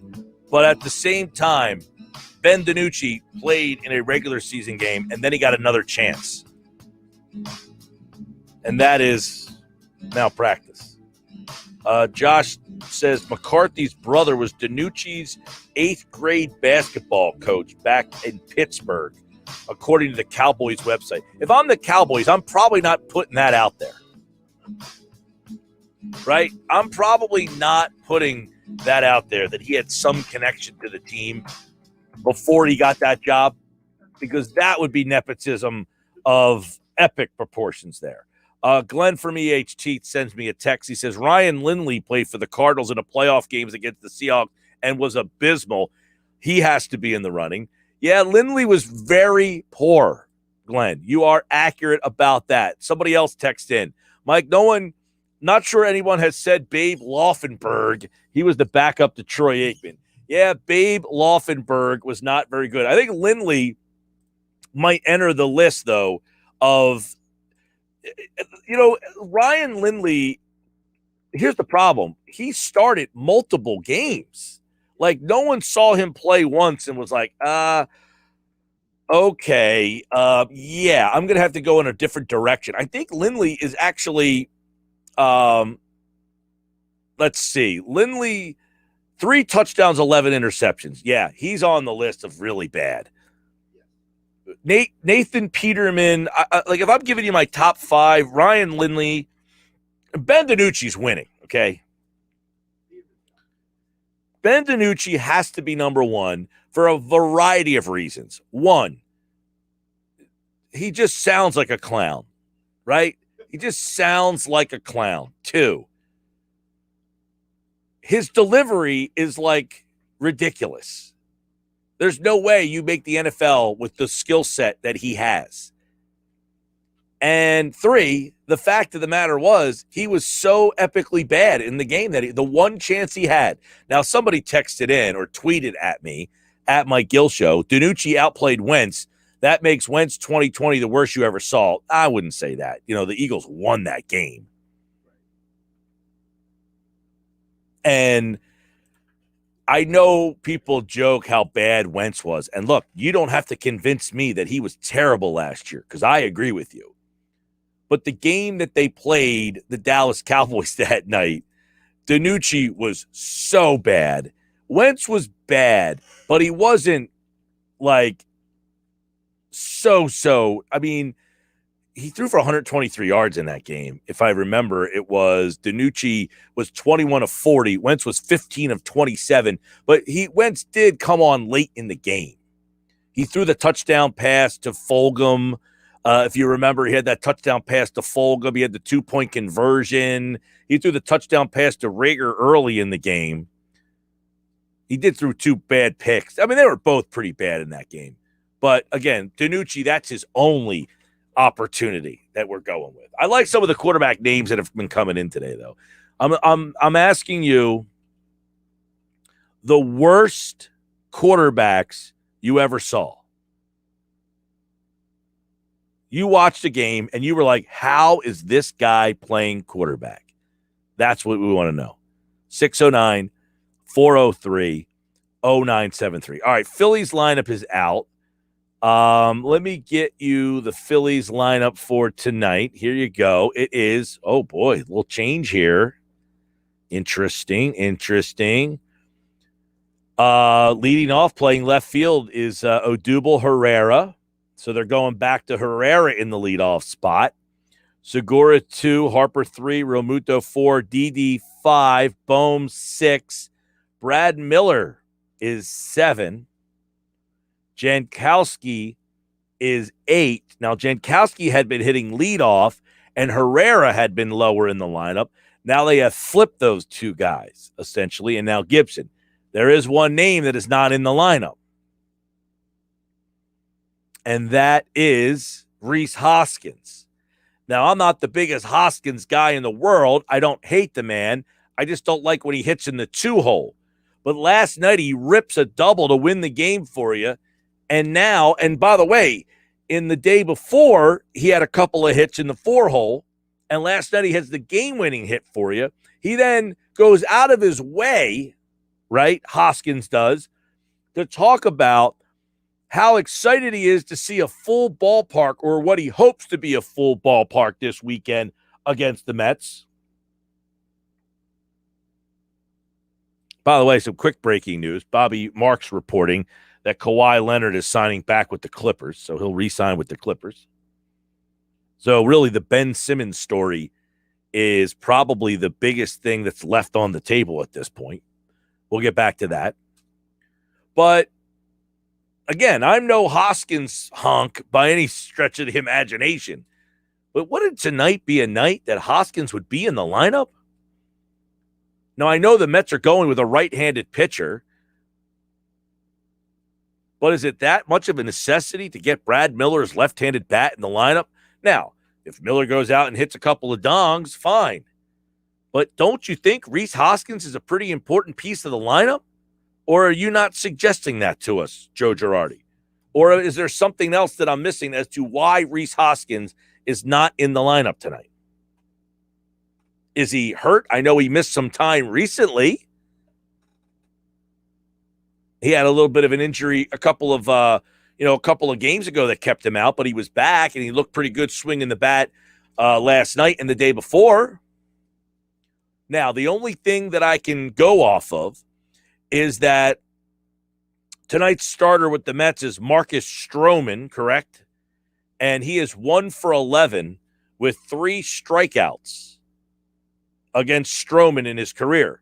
So they are going straight analytics here and saying, hey, Hoskins has struggled against Stroman, and therefore we will not put him in the lineup. Worst quarterback, Nate Sudfeld, the worst from a disgruntled Giants fan. Now, that's funny. Sudfeld was unfortunate in that situation last year, which it's funny because now, Josh, were you here when Kerr and I got into the argument? I mean, it wasn't an argument. I mean, we just had a disagreement regarding, it was Wednesday, so you were here, but I don't think you were in the studio when we were discussing about what Fulgham said on who was to blame for that. Was it did Peterson bench Fulgham, or did Howie Roseman force him to bench Fulgham? My opinion has always been it was Peterson. Right, mine too. Because everything Kerr said he thought Roseman. He thought Roseman forced him to play Jeffrey because of his contract. No, I disagree with that wholeheartedly. I do too. Because now today I was a guest on Birds 365. Okay. And I brought it up to Jody Mack and John McMullen. Yep. And it was weird because McMullen agreed with me and Jody Mack disagreed with me. I said, how does anybody think anything other than Peterson benched him? Well, here's the problem.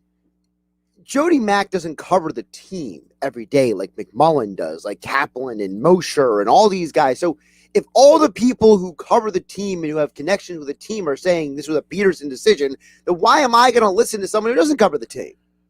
Well, Jeff Kerr covers the team. Well, maybe Jeff Kerr just has an opinion then. I'm saying, well, Jody Mack's entitled to his opinion. I'm saying it's my opinion. I don't cover the team every day, but it's my opinion that Doug Peterson was loyal to his guys. And it was proven time and time again that he was obsessively What do you have against Jody loyal. Mack all of a sudden? Well, I just think that Jody disagrees. I'm like disagreeing for the sake of disagreeing at this point. No, he gave a reason.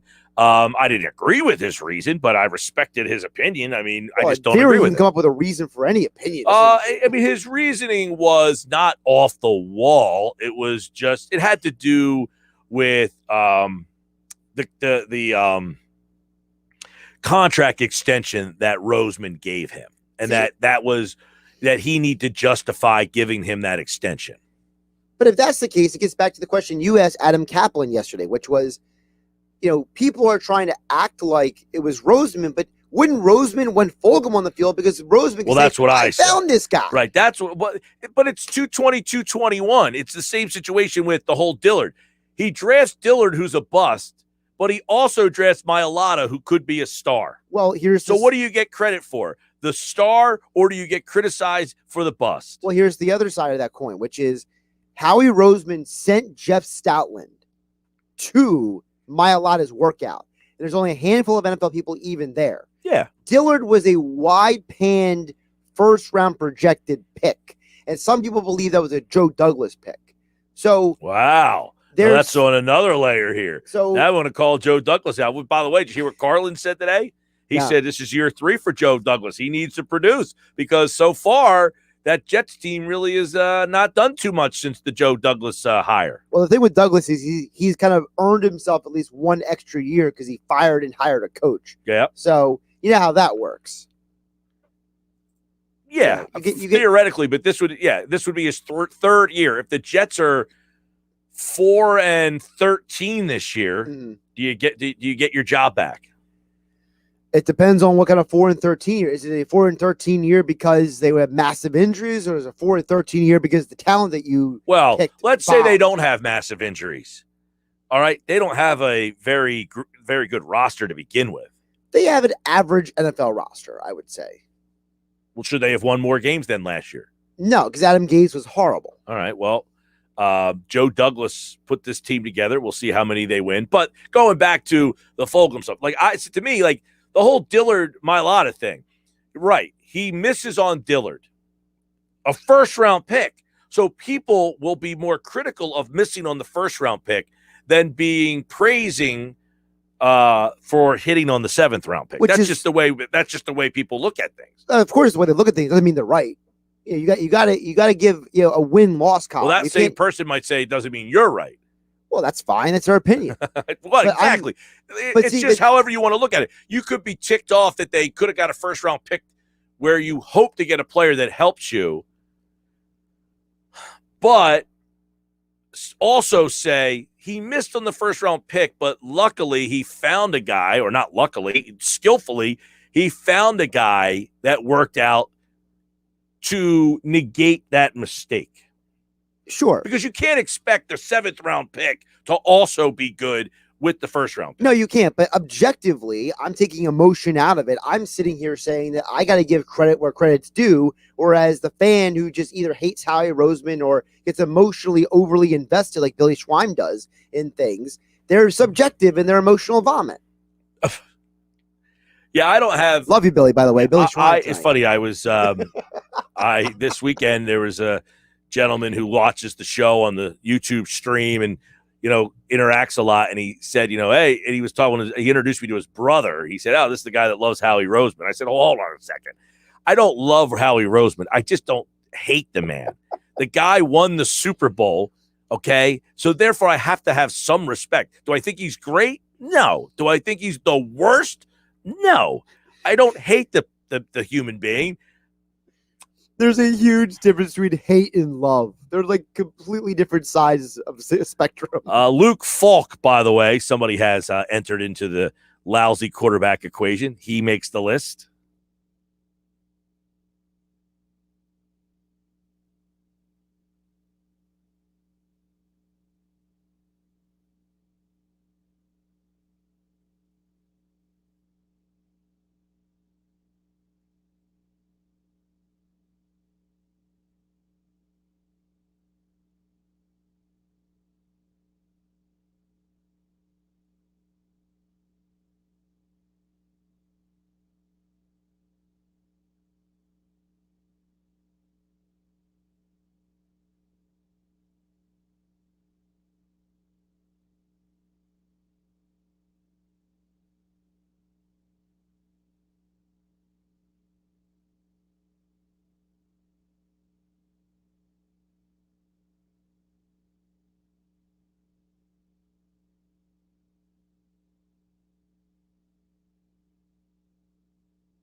All right, Football at 4 powered by the Inside the Birds podcast, and it is brought to you this hour by Prop Swap, where America buys and sells sports bets.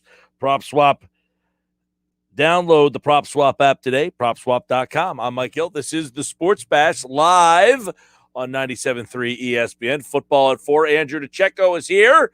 Of course, the Eagles at training camp. They are less than a week now from the start of the preseason. They will take on the Pittsburgh Steelers right here Thursday night on 97.3 ESPN. And you can, of course, listen to all the action of Eagles football this season right here. And, of course, Andrew DeCecco is here as the Eagles training camp continues. Day 8 was yesterday. They do have the day off today. They will be back at it over the weekend. And, of course, Andrew was there earlier this week. We'll get some observations from him right now on this Football at 4. Andrew, what's going on, man? Hey, Mike, how you doing? All is good. And, of course, we are getting closer to the start of Eagles preseason. Last night we saw the opening of the season. Now, how much of the game did you consume last night?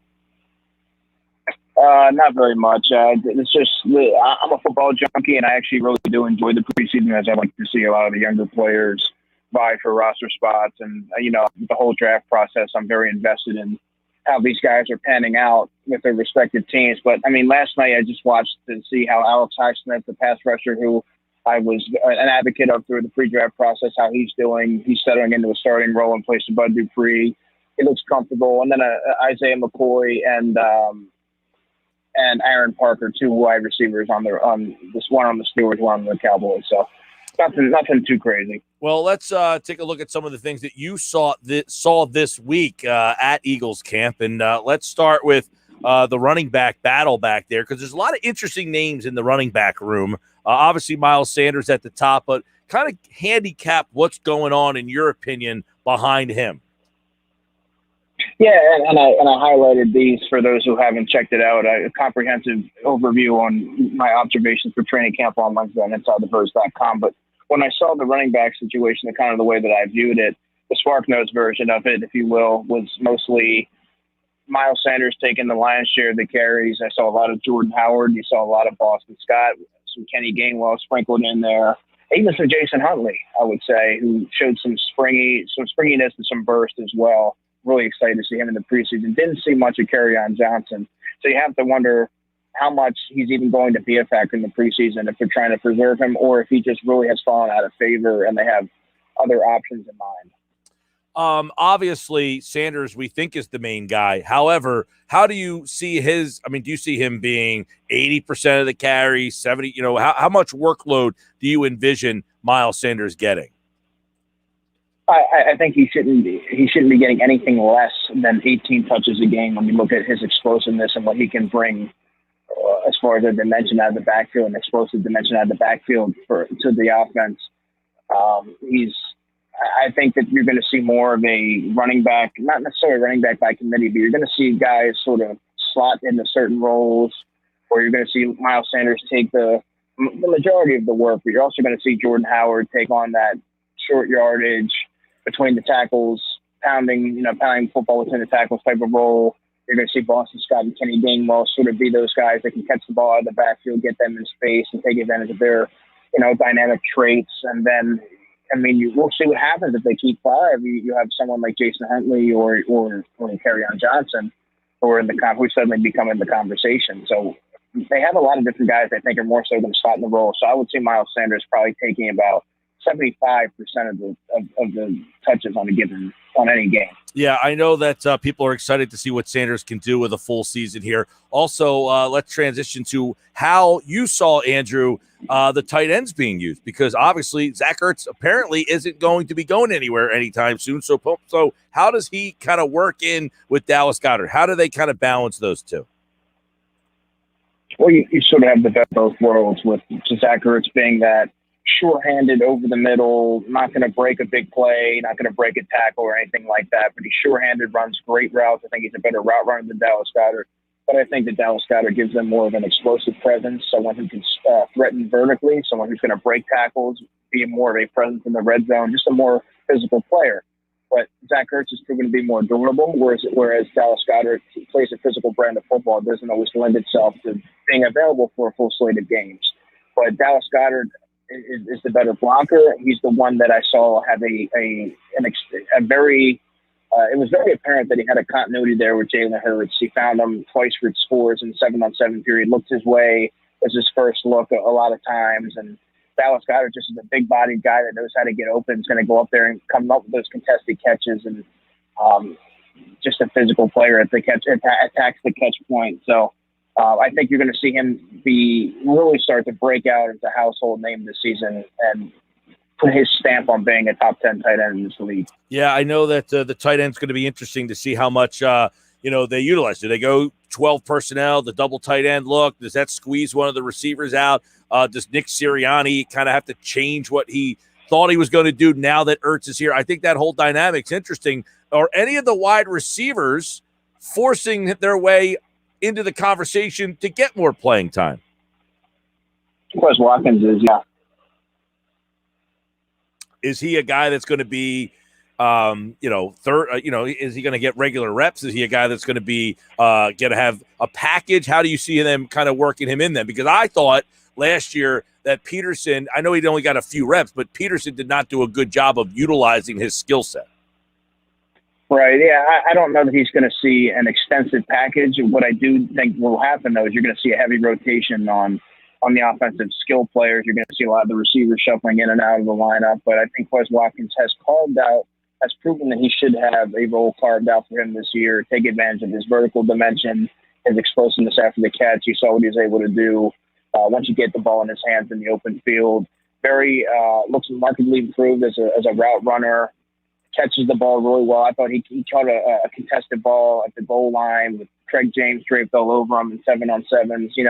Just certain things, areas of this game that I thought looked, much than last season when he was more of an overall prospect. I think he really looks like he attacked the offseason, took it seriously, and it's really showing throughout the whole training camp, and definitely the practice I was there for on Wednesday. Now, Wednesday, when you were there, Andre Dillard got the start or got the reps with the first team, but from all accounts, that is a pretty wide gap between him and Jordan Mailata. Is that what you witnessed?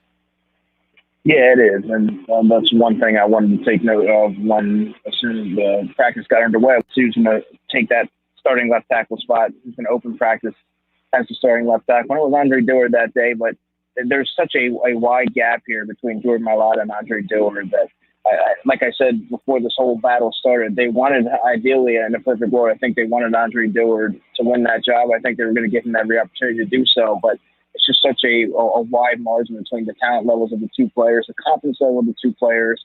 Jordan Mailata has gotten infinitely better and in his progression just each season, and seems to just have such an immensely higher upside. Andre Dillard, he said all the right things in the offseason. You thought you were really intrigued with what you were going to see going into training camp, and it just really has not transpired onto the field. You still want to see that toughness there that he doesn't. He struggles anchoring. He doesn't have that power. Whereas Jordan Mailata is just a people mover, just a freakish athlete. And really has not scratched the surface of how good he can be, which is really scary when you think about it. Yeah, I think the Mailata, we were talking about this right before you came on, Andrew, which is obviously if Dillard doesn't make it, I don't know, do you classify him as a bust? But on the flip side, do you get points for covering a guy in the 7th round who could end up being a franchise left tackle?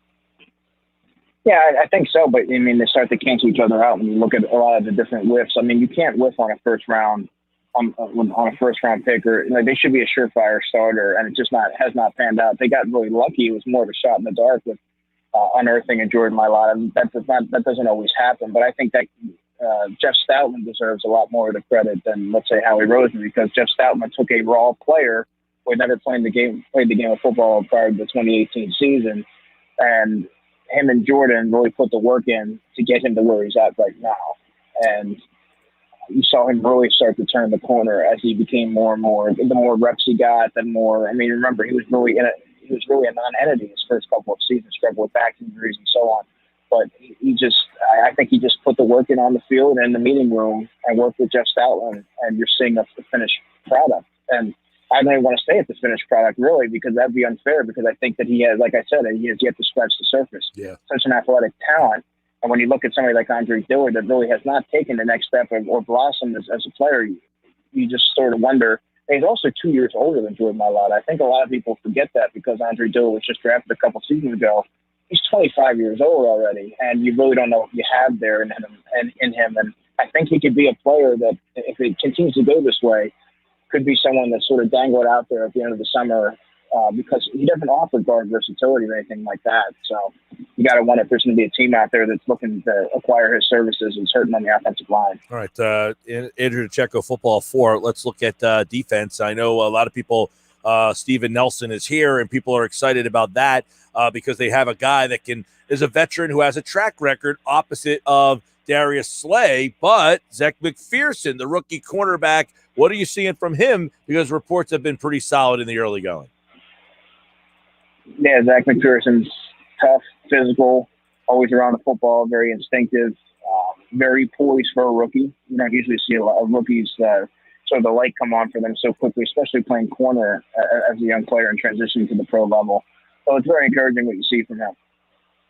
I like, the fact that they don't have to throw him right into the fire, and then it allows him to kind of, not feel so pressured, I guess, to kind of force his, self out onto the field. He can just kind of play freely now. And then if there's an injury, he would have got these practice times, got this rep. So it seems like a pretty good situation, what's going on for him there. I would ask you, I think the day you were there, Darius Slay took the day off. So did any of the other guys who got reps stand out? Outside of Zach McPherson and Nelson, not really. I mean, Michael Jaquette saw an increase in snaps. He had a bad defensive pass interference on Tyree Jackson in the end zone on the Joe Flacco pass. He's a grabby player, very long arms, but he's physical. But I mean, that was the one thing that really stuck out. They were very unremarkable outside of that. I think Greg James is a player that the Eagles like. He's a really good gunner on special teams. I think he's going to carve out a role as he can play outside. He can be a good reserve there. I thought he showed a little bit in practice. Other than that, nothing too remarkable. I guess the last guy that, kind of sticks out in this whole thing, which, you wrote about over at Inside the Birds in your observations, was a lot about Jalen Hurts. Kind of an up and down day. And, yesterday they were asked about him. We're not there yet. But what you saw at camp, you're looking at the starting quarterback of the Philadelphia Eagles, right? And how does he appear to look in these early practices? He was sort of taking what the defense was giving him. He was taking a lot of short underneath passes. Didn't really have a chance to uncork one deep until he hit Hightower on the left sideline. Hightower made a really good adjustment in the air to catch the football and keep his feet in bounds. Zach McPherson had fantastic coverage on him, but John Hightower just outleaped him for the football, and that's those type of things are going to happen. That was a great ball placement by Jalen Hurts. That was after he threw a really questionable pass over the middle that was, I'm not exactly sure who he was throwing it to, I don't recall, but it was right over the middle, and Jacoby Stevens picked him off. And he rebounded quickly, to Jalen's credit, and fired that pass to Hightower for the best. That was the best catch of the day by far. And he also, in team drills later on that day, fired a nice one over the middle, going the other direction to Greg Ward in a similar throw. And Greg Ward made a nice leaping reception there. So it was up and down. I think he really locked into Dallas Goedert. That was evident that he's very comfortable. I think the tight ends are going to be really active this season. You wonder how different the receiving core is going to look with Devontae Smith, and I think it's going to look much different because it adds another element to the offense. So it's kind of hard to judge it based on just one day, but I thought it was very tight end-centric that day. And then Jalen Reagor, of course, came back yesterday and rebounded with a fantastic catch in the back of the end zone, and they're going to find ways to get him the football and sort of create a more explosive offense this year. So I think that you saw the good and the not so good Jalen Hurts. Well, and you mentioned a common theme. That's been the common theme throughout the summer. You mentioned a more explosive offense. A lot of that might have to do, Andrew, that front five, the offensive line, and by all accounts, Mailata. Adam yesterday was on. He said if he was ranking all the players, he thinks Mailata might be the number one most impressive guy. Lane Johnson, Jason Kelsey, Isaac Serramonte, Brooks obviously not back there yet. But if that line is healthy, everybody thinks it could be pretty good. And is that what you saw on Wednesday? Yeah, I think the line, well, first of all, has a lot of continuity. There's a brotherhood there. And you see a lot of the backup guys, the players who are young backups now that were forged by fire last season because they had to play out of necessity. And they're playing with a lot more poise and confidence, and they have that experience under their belt. So they're, if they have to step in, they're willing to do so adequately. But right now, I think if that offensive line, as it's currently constituted, the starters, if they stay in place, if they stay healthy, Right. It's going to be one of the best in football. And I was really impressed. I have to agree with Adam. I think Jordan Mailata was when I left practice, that was one of the players that I came away most impressed with. Also, Josh Sweat and Derek Barnett were pretty good. McPherson as well. Yeah, I was having this discussion this morning, and I said, look, they asked me how many wins do I see this team having, and I said, look, if the offensive line is good, now I'll get your opinion on the defensive line because we've heard a lot of good things about Josh Sweat, Javon Hargrave. We know Brandon Graham, Fletcher Cox. That means you should probably have a pretty good defensive line. If you're good on both sides of the line, does that mean you have a good team? More often than not, if you're strong in the trenches, that's going to yield positive results, right? I mean, that's where the game is won on both lines, and the Eagles do have a veteran-laden, proven commodities on both lines. And I think the Eagles' defensive line is going to make life a lot easier for the back end. And they have a decent rotation. You have Ryan Kerrigan there, who's going to come off the bench. Teron Jackson's a player who flashed a little bit when I saw him there, too. He's going to be vying for a roster spot. Josh Sweat and Derek Barnett are probably going to fight to the death there to see who becomes the starter on the opposite Brandon Graham. I think Josh Sweat is set to explode, possibly a double-digit sack guy, very long arms, fluid, athletic, good bend. Javon Hargrave has been another player that's had a stellar camp that really is going to benefit now with a full offseason. I think Fletcher Cox is going to be the beneficiary of not having to take those double teams and have a much more explosive player playing next to him with a full year in the system under his belt. Playing with the Eagles, of course, is a different system, but I think Hargrave's going to sort of burst onto the scene this year and become the player that they envisioned him being when they brought him on as a free agent. So there's a lot to like there. I guess lastly, Andrew, being there, this week and seeing the new coaching staff, what kind of impression did they leave for you? I was thoroughly impressed, Mike. I have to say, I really like the hands-on approach. I like the willingness to get after a guy, to take a guy off to the side and be unafraid to drill them on the fundamentals and the finer details, which we really have not seen a lot of player development with the previous regime. And I think it's going to be quite the contrary with this current coaching staff. They're constantly working with these guys. They're constantly in their ear and telling them what's acceptable and what's not acceptable. And I think you're going to see a lot more of a player development, and you're going to see a lot more structure and discipline this season with the coaches that they have in place. All right, Andrew DeCecco, football at 4. The Eagles in action Thursday night right here on 97.3 ESPN against the Pittsburgh Steelers. Football is back, and football at 4 never goes away. We take you all season, all off season, and into the preseason right now is where we are. Andrew DeCecco at DeCecco NFL. Follow him in the Inside the Birds guys for football at 4 every day here on the Sports Bash. Have a great weekend, man. Yeah, man. Take care. All right, Andrew DeCecco here on the Sports Bash.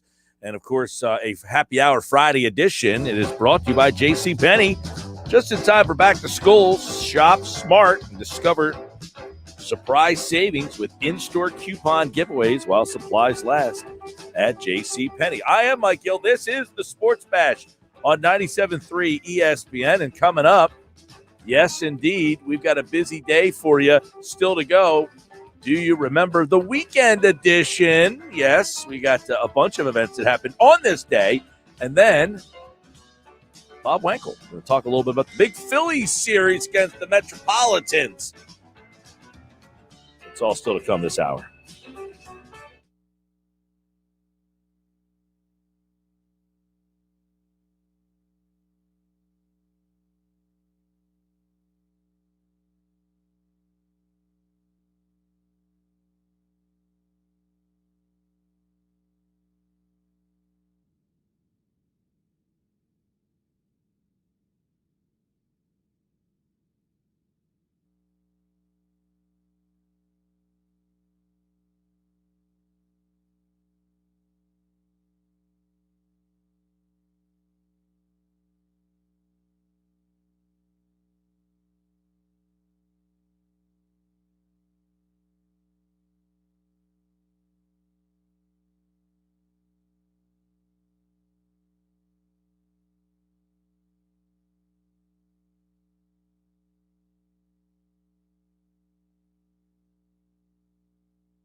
425, the weekend edition. Happy Hour Friday. Hopefully everybody's enjoying the day. I think it's going to be a great weekend. It's supposed to be rain tomorrow, but that's okay.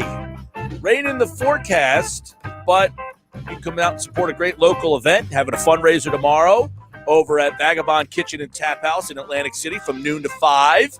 You can come out and support the Atlantic Shore baseball team that is heading to the World Series.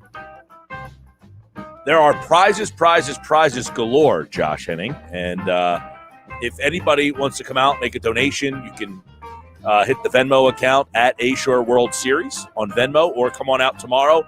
The prizes are unbelievable. Mike Trout signed baseball. He donated. Mike Trout's family donated the ball. Rhys Hoskins, who's not in the lineup tonight, by the way, and autographed stuff from Rhys Hoskins and the Phillies. The Sixers have sent some items. Got great tickets to the Luke Bryant show this weekend, the Jimmy Buffett show coming up next week, some other area shows as well. That's just a little bit of the prizes that are going to be there. There are tremendous amount of prizes from all the area businesses that have all come together to help with the team. But it's supposed to rain tomorrow, which is good. That means you're not going to feel like you missed a beach day to come out and help out the team. You know what I mean? So on this day, tomorrow, we got a great fundraiser. So hopefully, if you're not doing anything, you and your friends might just say, hey, you know what? Let's go have a couple cold ones over at Vagabond Kitchen and Tap House in Atlantic City. Make a donation, food, prizes, and we hope to see you tomorrow. If you can't be there and you still want to help the team out, you can Venmo at A Shore World Series on Venmo. All right? 1986, San Francisco Giants pitcher. Yeah, this sounds weird. Steve Carlton struck out Eric Davis. It was his 4,000th career strikeout. Carlton's just the second player to do it. Nolan Ryan is the other. Randy Johnson and Roger Clemens are the only ones to do it since then. We're not going to ever see a 4,000 strikeout again. No, definitely not. We'll see 3,000 at least a few more times. We read that list the other day. A couple are close. Yeah, there's a couple guys who are close right now, and I think there might be a couple guys, if they pitch long enough, they could get up there. On this day, Tony Gwynn, 3,000 hit, 1999. He did it off Montreal Expos pitcher Dan Smith. Not Dan Smith from Ventnor.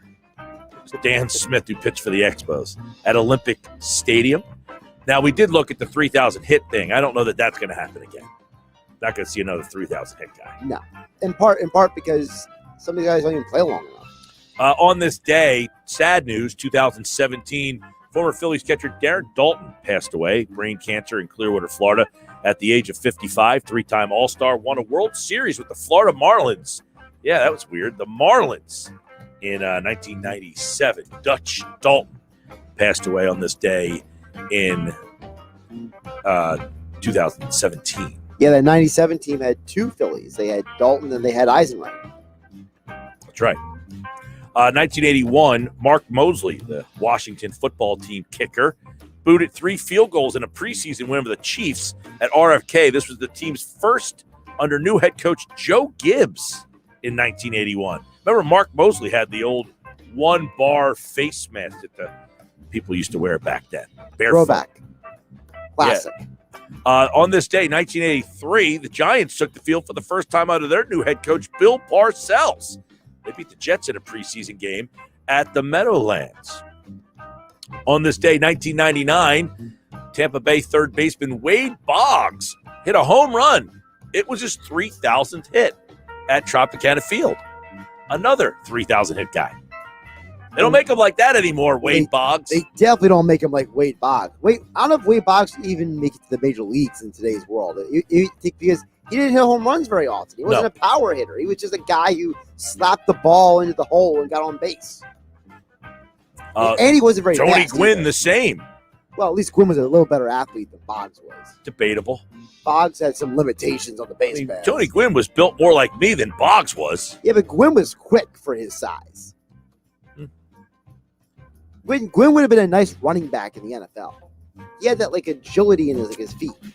I'm not seeing that, but to each their own. He could be your running back. How about that? 2004, Greg Maddux wins his 300th game. He beats the Giants. He was pitching for the Cubs at the time. Maddox was awesome when he was on the Braves. I believe you said before Maddox is one of your favorite pitchers to watch. Correct? Oh, yeah. Surgical. Big day for 3,000 hits. Ichiro on this day in 2016, he gets his 3,000th hit as a member of the Miami Marlins. I thought you were going to let me guess that, but you didn't let me. So. That's an easy one. Was it? Yeah. I know it. Well, he played for 3 different teams. Yeah, but the Marlins was towards the end. So was the Yankees. Well, he didn't do anything for them. Well, he could have maybe accidentally got 3,000 with them.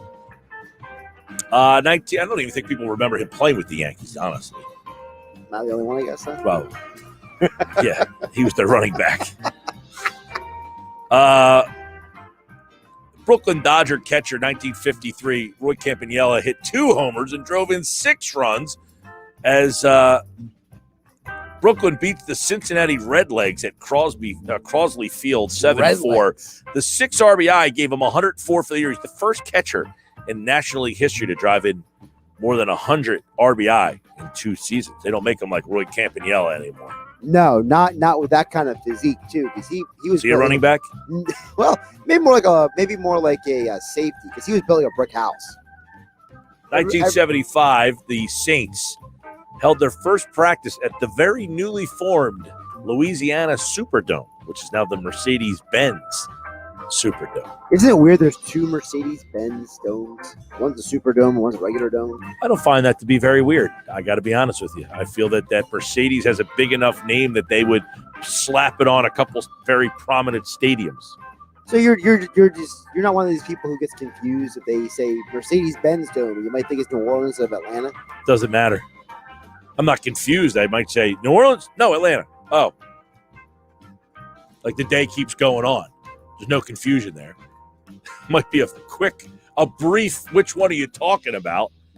You know what I mean? Fine. Like, it's not a national, they have like a national name to theirs. Whereas like Lincoln Financial, I think is a Philadelphia base, maybe? Is it a regional? It's a regional bank. I just found out today that the Great American Ballpark is named after an insurance company. Yep. I did not know that. A couple more. First night game played under the lights was tonight. Actually, it was on this day, weekend edition, August 8th at Wrigley Field. It was called because of rain. Now, do you know what happened in that game? First home run was hit by... What year was this? 1988. 1988. Yes, this is like the... Would that be like Andre Dawson? No, it was a member of the Phillies. Hit the first home run in the night game. Oh, a Phillies player hit the home run. He hit the first home run in a night game at Wrigley Field. But Von Hayes. I think the game did not count because it got rained out, as this suggested. It was not Von Hayes. That's your great guess, though. It's a Billy Schwein guess. Well, Billy Schwein has had Von Hayes. I've had Von Hayes on the show. Yeah, exactly. He must have been the guy to hit the home run. No. This one is one that, like, I think some people know. Go ahead, tell me who it is. Phil Bradley. I would have never guessed Phil Really? Bradley. Yeah, Phil Bradley off Rick Sutcliffe hit the dinger. Phil Bradley is like maybe like the 20th or 25th name I could have thought of.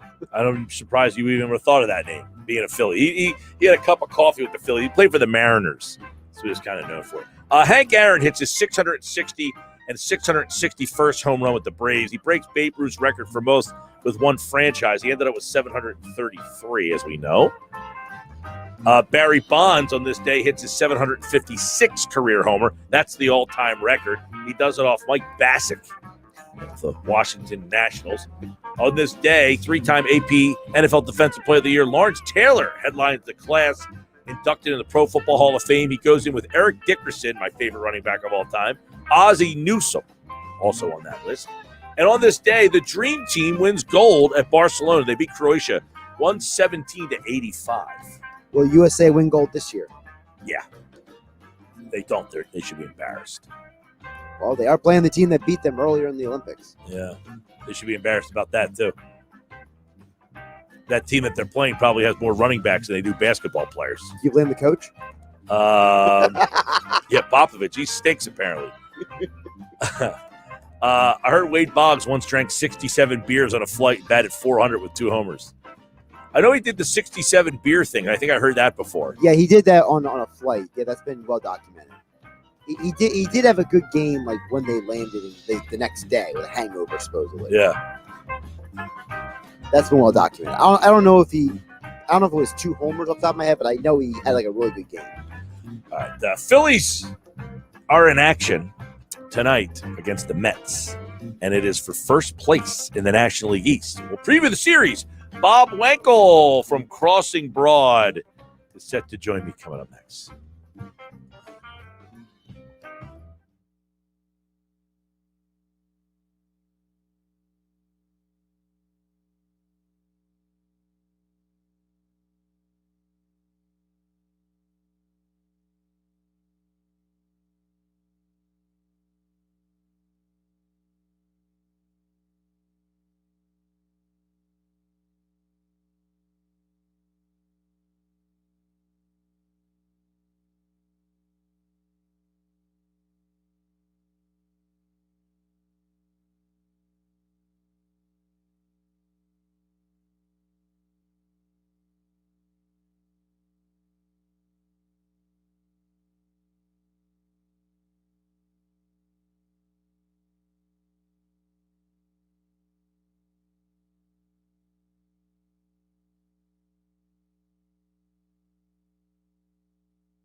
All right, it's a Friday edition.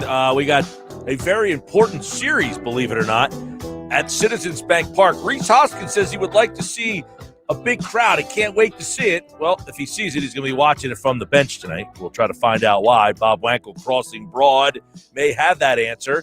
At the time that the Phillies put that lineup out, I searched high, far, and wide. I said, I do not see Rhys Hoskins in this lineup. And I wondered what that reasoning would be. Do you have a hypothesis of why Joe Girardi decided that after the game-winning double last night, plus a day before where he swung a hot bat, he decided, tonight's not the night for Rhys? Well, I'm on my way down there after we wrap up this call. But I think there's two factors involved here. Number one, Joe Girardi did tell the reporters that are down there that he has a little bit of a groin injury, so they're taking it cautiously with him.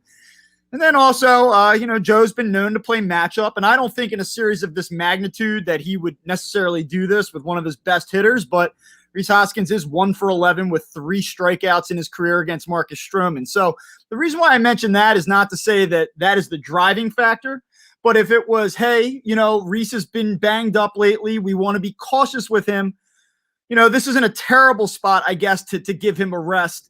And so I think it's a little bit twofold.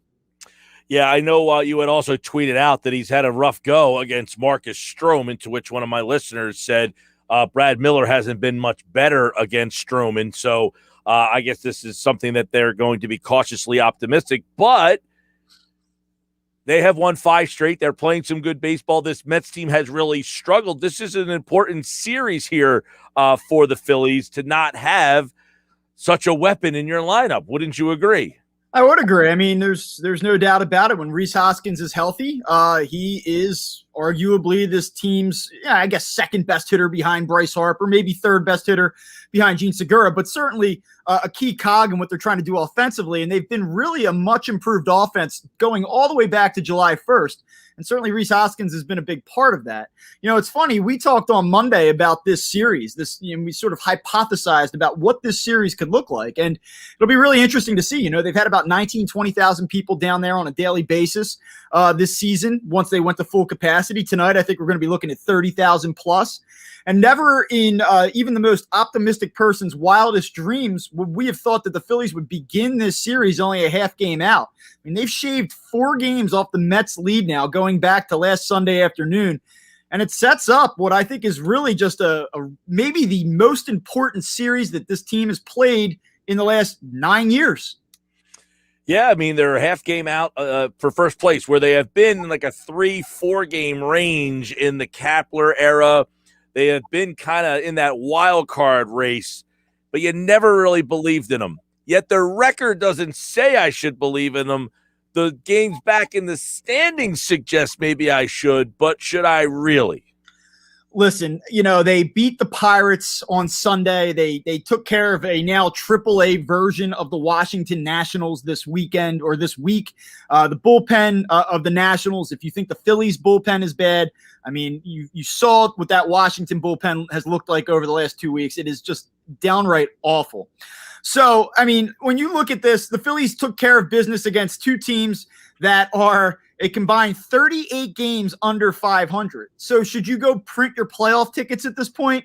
Probably not. But that being said, they took care of business against a bad team. We've talked about this for years. The Phillies play down to their competition. They've done it as recently as last week at home. So for them to go into Washington and sweep a series is impressive. And you know what, man?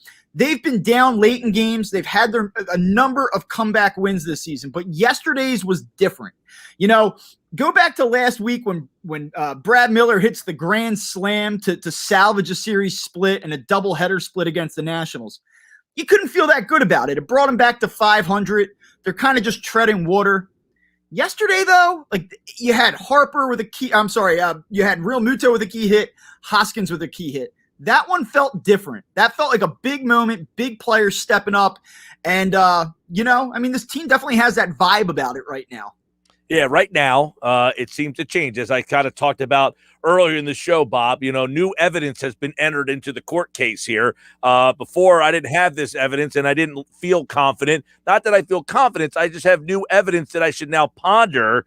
So let me ponder this. Why Archie Bradley yesterday, not Ann Kennedy?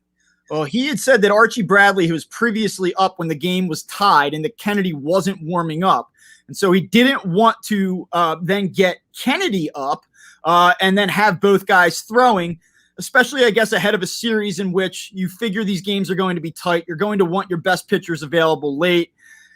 Okay, I kind of thought it was a head scratcher. You went out at the deadline. You kind of named this guy your closer. He hasn't been overly impressive this first week, and he goes to Archie Bradley. But, I guess if that is the answer, if we want to believe that at face value, I guess I can accept it.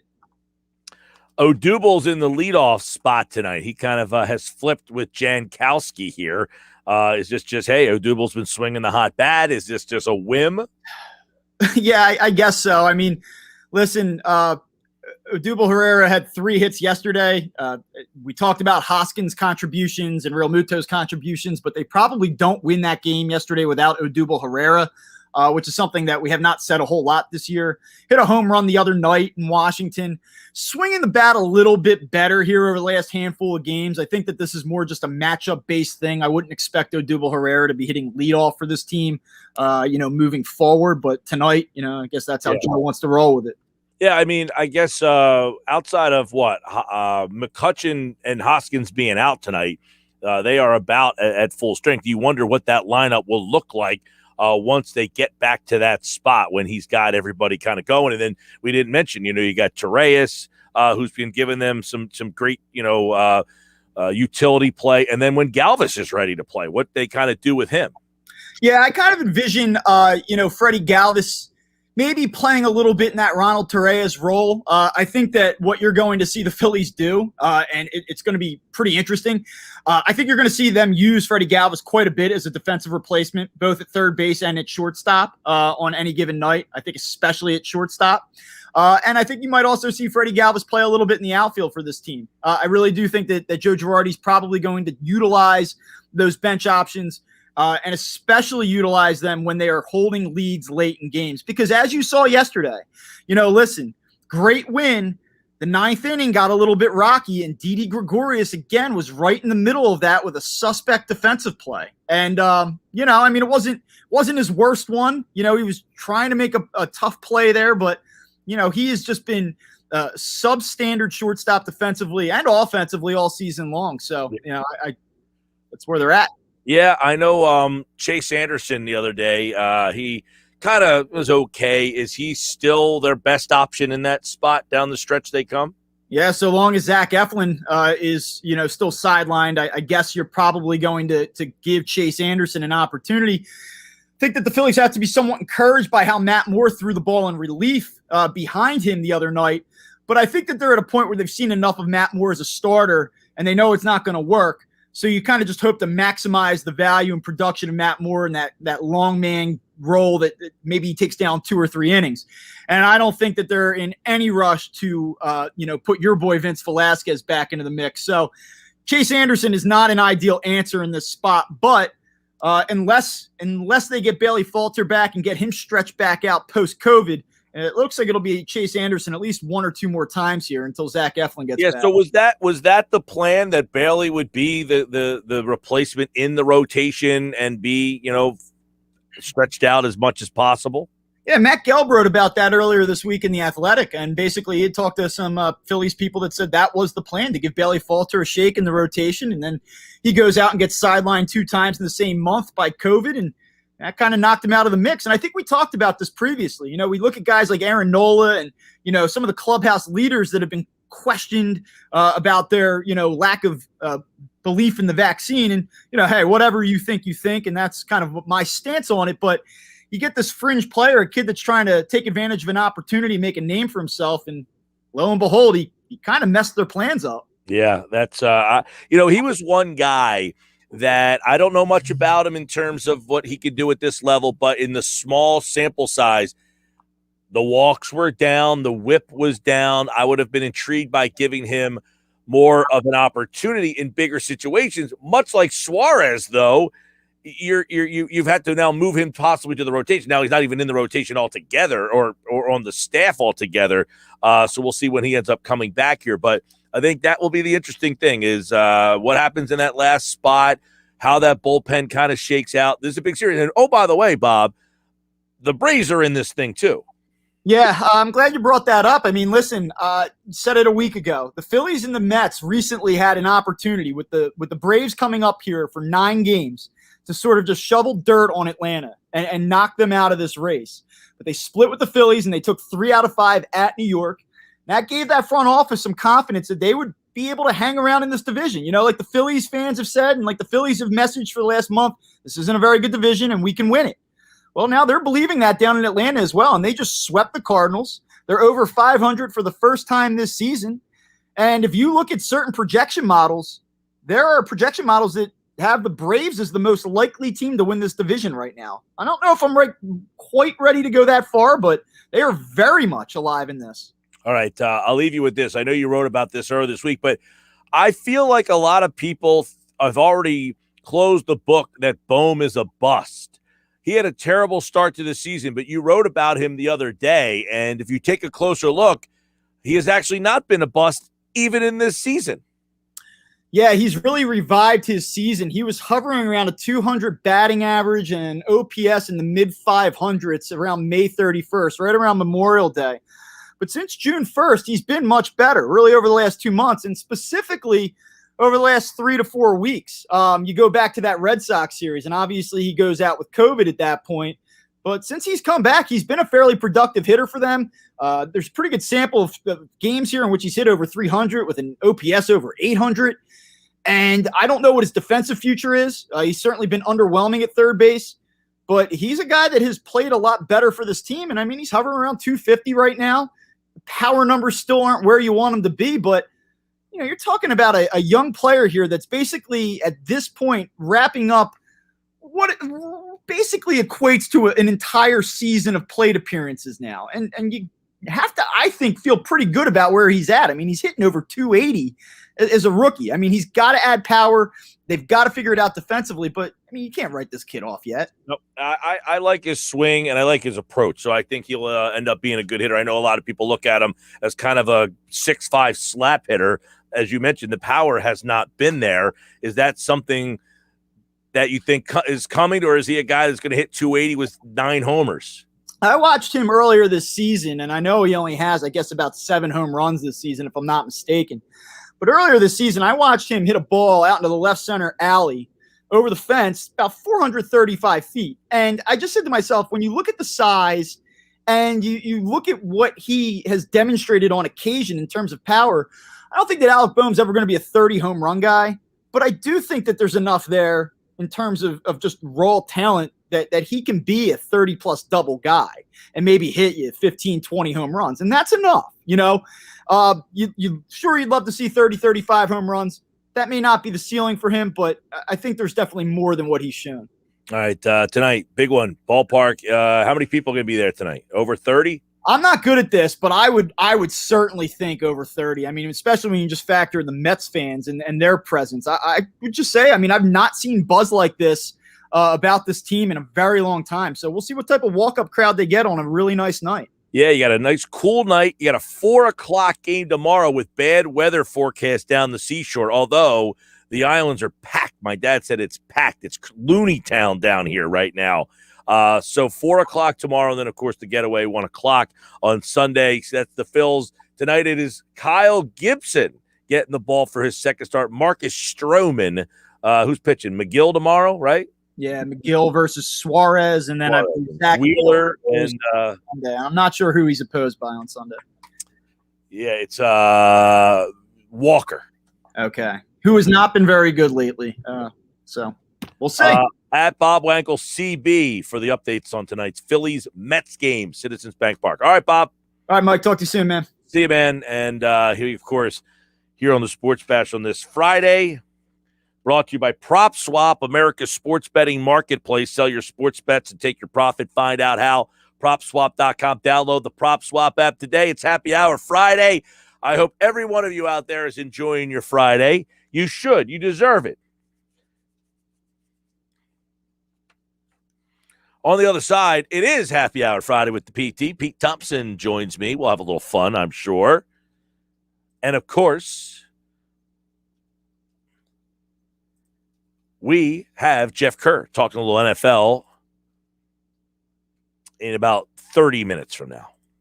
I am Mike Gill. This is the Sports Bash on 97.3 ESPN and the free mobile app. Download the free mobile app in the Apple Store or Google Play. I'm back with the PT next.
A happy hour Friday here on the Sports Bash. Yes, indeed, we've reached the happy hour Friday portion of the show. Well, the whole day is fun and happy hour, but the PT is here. He's Pete Thompson at the PT973 on Twitter.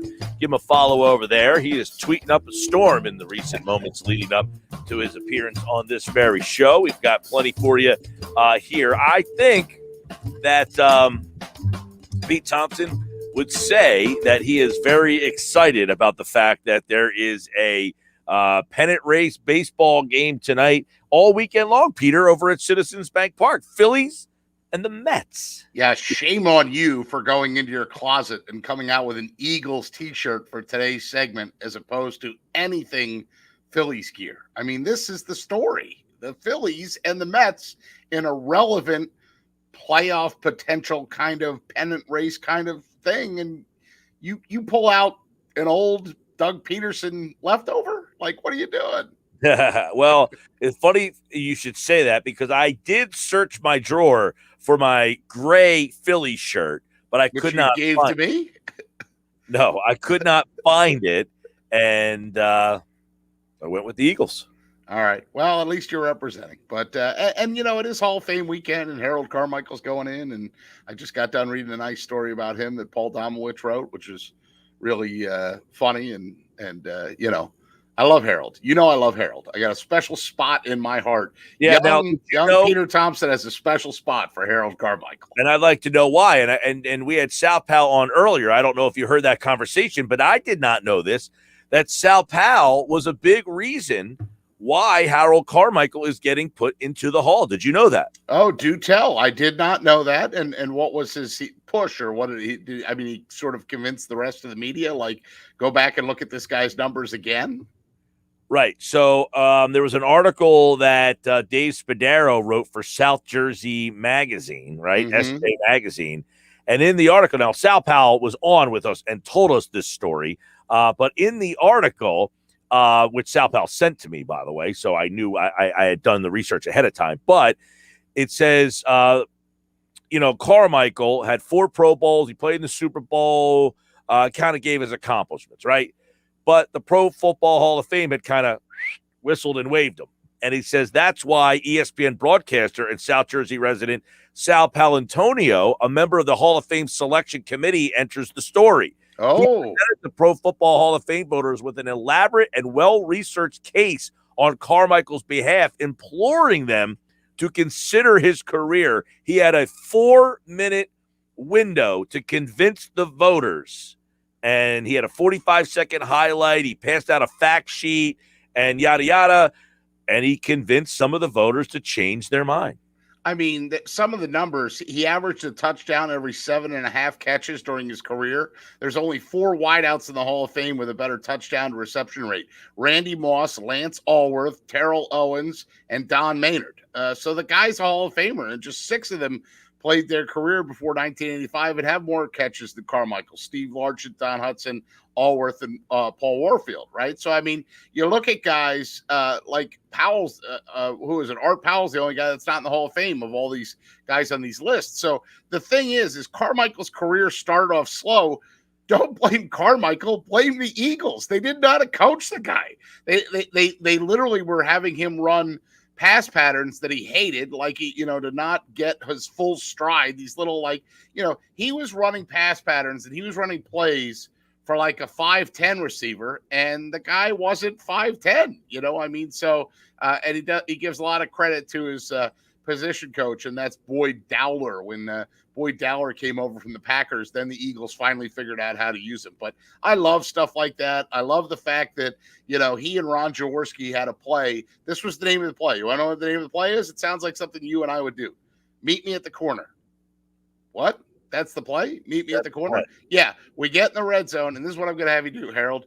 Go out and then turn right and go to the corner pylon in the end zone, and I'll chuck it up there a la Dwight Clark where only you can get it, you know? And that was the whole play. It wasn't fancy. It was like backyard playground football kind of thing. But in fact, Jaworski talked about the fact that they used to have to disguise the signals because everybody knew that they were going to run that play because that's all they ever ran. But they had to sort of call out a different cadence or something so they think, oh, God, maybe something else is coming. And Yeah, Carmichael usually pulled it down. So what is, like you said, he has a soft spot for you. What is the the connection that you have with Carmichael? Because Sal Powell was talking. I asked him what was the biggest the quality about Carmichael, and he said he's 6'8". Like you don't see a 6'8" guy playing that position, right? I mean, sometimes normally would play basketball or some other sport. My connection, first of all, okay, I have fond memories of Harold as a player, right? So those guys, the Harold Carmichael, Ron Jaworski, Wilbert Montgomery, Bill Berge, right? Keith Krepfle, right? Frank LeMaster. My family used to call me Pete LeMaster because for some reason I was infatuated with the linebacker Frank LeMaster. Who knows why, right? But when the Eagles got sort of pre-Buddy Ryan and they weren't that good, I used to see Harold Carmichael when Brayman had taken over, when Norman Brayman was the owner. I used to watch Harold Carmichael walk right in front of our section 326 at the vet, and I would elbow my dad and go, "Hey, there's Harold Carmichael," and he'd be like, "Yeah, I know," and then I'd be like, well, but why isn't he on the field, or why doesn't he have like a luxury suite, or why doesn't he have like something, or better seats, like the poor guy was walking around like geez, could I just get, and everybody knows the guy. So that's like Harold Carmichael for me, chapter 1. And then chapter 2 is after I come back from Nebraska and I'm back in TV 40 and I'm covering the Eagles that first season, which turned out to be a Super Bowl season, right? 2004. Remember, at that point, Harold Carmichael still every day warmed up all the quarterbacks. And look, you may not know where the ball was going, sometimes in the dirt, but Donovan McNabb had a rifle, man. The guy could really chuck it, okay? So he and Harold were close because he would always warm up D-Mac, all right? And so I get out there one day with my camera, and I go down to where McNabb's warming him up. I'm the only camera down there. I'm trying to get a shot of McNabb, right? But I'm waiting for him to, start throwing. And I'm just sort of standing there. And McNabb, being loud and boisterous, says, "Harold, look at this guy. He doesn't even know who the hell you are. He's down. What's he shooting you for, Harold? You suck. What's he shooting you for?" Or something like that. And I couldn't hold my tongue anymore. And I said, "Well, 5, I said 17 is a Hall of Famer. He was a damn good player, and he caught anything that was thrown to him when he played." Just shouted it back at McNabb. You did. I did, right. And I'm a member of the media, right? I'm not a fan. What are you, Billy Schweim? Pretty much. But we were far away. I knew nobody else was around. Boy, I'm telling you, Harold Carmichael lit up like when you plugged the Christmas tree in the first time. He turned around and said, "Damn right. That's right, son. You tell him I'm tired of taking his crap." And he was from that day on, any time that I saw Harold Carmichael anywhere, he was like, "Hey, Pete, how you doing? Hey, man, good to see you." How about that? Yeah. What do you say? Hey, sir, what's your name? He did. He came over and said, "What's your name? And how do you know?" And I said, "Because I was there. I watched it, man." I said, "I watched it. You changed the game." And, obviously he did, because now he's going into Canton. But I remember that moment vividly, just word vomiting back at McNabb, and McNabb was just sort of busting his stones. I don't think he expected me to fire back, but boy, Harold sure was pleased I was defending him. Hey, man, he's a Hall of Famer. Yeah, I did. That's what I led with. That's great. And now he is. And now he is. And so is, by the way, a friend of the show, Drew Pearson, who is also going in this weekend. I love Drew Pearson, too. I mean, you're not supposed to love the enemy, but boy, all those times he'd come on with you and me. And isn't he the one that instigated the whole, Cowboys thing? How about them Cowboys? Said that in Philly when Philly had the draft. Look, have a little personality. You know what I'm saying? Have a little, don't be a robot, and boy, back then the players weren't robots, and you can just tell. Yeah, that was, and then David Akers was the response, or was he right. first, or was he? No. Pearson was first and did it in Philly, and then the next year the draft was in Dallas. Remember, we lost it because here we had this delusion, wow, that was really awesome. I hope they do it here every year. Whoop, see ya. No, that's not true. Jerry paid more for it, so then it went to Dallas. No, they like to spread it around. They don't want it to be in one spot, I don't think. I guess. I don't know. Would have been nice to. I thought what they did in Philly the year that we were there was revolutionary and a first time and unbelievable. And I thought that warranted a second chance. But instead, they looked at it no, if we could do it here, we'll do it anywhere. And I'm sorry. Yeah, there's a possibility. Now, it was in Nashville, and then, of course, there wasn't any the one year because of COVID. Yeah, that was Cleveland. commissioner in You his might get it easy back chair. here. But no, I think Philadelphia did it and raised the bar so much that other towns are now making it like outdoors and making it a bigger deal. Right, which is good. Hey, look, I like Philadelphia to be part of something in a positive direction, right? So that's good. It's all good. All right. Happy Hour Friday. Pete Thompson's here. I again, like this, the fact that there's a pennant baseball this weekend is kind a little of surreal, isn't it? I mean, now were you on the air yet? No, you were off the air by the time all that was happening. So yesterday. Yes, I've been in Washington, and they're down there, and it looks like they're going to lose, right? Like they were literally down to their last out, I believe, and started getting doubles and stuff like that. But they had gotten to a point where I was watching the TV at the gym that I go to at Golf Specific Fitness, and my guy Kevin that's there says, he wanted to leave. He's been in since like 8:30 in the morning. Here it is coming up on like 7 o'clock. Because they started at 4. He wants to get out of there. And he says, well, you can stay if you want to see the end. And I said to him, I literally said this, if I stay, they will lose. I'm going to get in the car and maybe something good will happen. And so for, what is it, 20 minutes from Summers Point to Galloway? My entire drive home, good things were happening. And then they ultimately ended up winning that ball game. And it's just a little unbelievable to me. In fact, I love the Phillies notes. They call them pressure cookers. They lead Major League Baseball with 141 runs scored in high leverage situations. Well, that's what you call it, a high leverage situation when you're down to your final out or your final strike or any of that stuff. I mean, these guys they're giving me cardiac issues maybe, but they're winning, and they've won 5 in a row, and that's great. Yeah, 5 in a row. The Mets have kind of plummeted, and now you have a team half game out of first place. The Phillies are, and they'll play the Mets this weekend for a 3-game set. Now, the two teams, PT, they don't play again until mid-September. Right. That's the next time they play. So this is an interesting series, knowing that you only play them 3 more times. So 6 times in all, 3 this weekend, 3 in mid-September. But the Braves are only a game and a half back. But the interesting thing, people keep wondering, like, all right, when the Eagles season starts on September the 12th, right? Will you still be into it or not? Is what you will the team be in a spot that you still have to care? I mean, and to me, that dictates, do they do their job or not? Do they take the lead, or do they, are they hovering around the lead? Because I think they're relevant when they are, I mean, 56 and 53 on the surface does not get you that excited, but the fact that they're a half game out, the fact that, the Mets have had 86 of the season's 108 days atop the NL East. So it's kind of been like, oh, yeah, the NL East, they really stink. Who's leading? Still the Mets. Okay, fine. You move on, right? But like you said, they are susceptible to Grom, Lindor, right? Have some injuries. Conforto's only hitting 200. James McCann stinks. Noah Syndergaard still hasn't pitched. Javi Baez, by the way, thanks Cubs. He's 0 for 5 with 5 strikeouts and leads the majors in strikeouts. So, I mean, there's enough susceptibility, there's a good word, on the Mets roster right now that you sit there and look at the matchup and you go, maybe the Phillies could make a little noise. And I believe, like, when the Phillies had their good teams, and that's 7, 8, 9, 10, right? Those are those 4 years. When they had that run and they were relevant, people watched and people went. That's another thing. What do you think the attendance will be tonight? That's what I was wondering. Like, well, keep in mind, it's the Hall of Fame weekend or alumni weekend too. Yeah, you got Montgomery tonight, Manny Trio tomorrow, and Roy Halladay Sunday. But in 07, 8, 9, the ballpark still had a newness about it. Yes, and it was the place to be.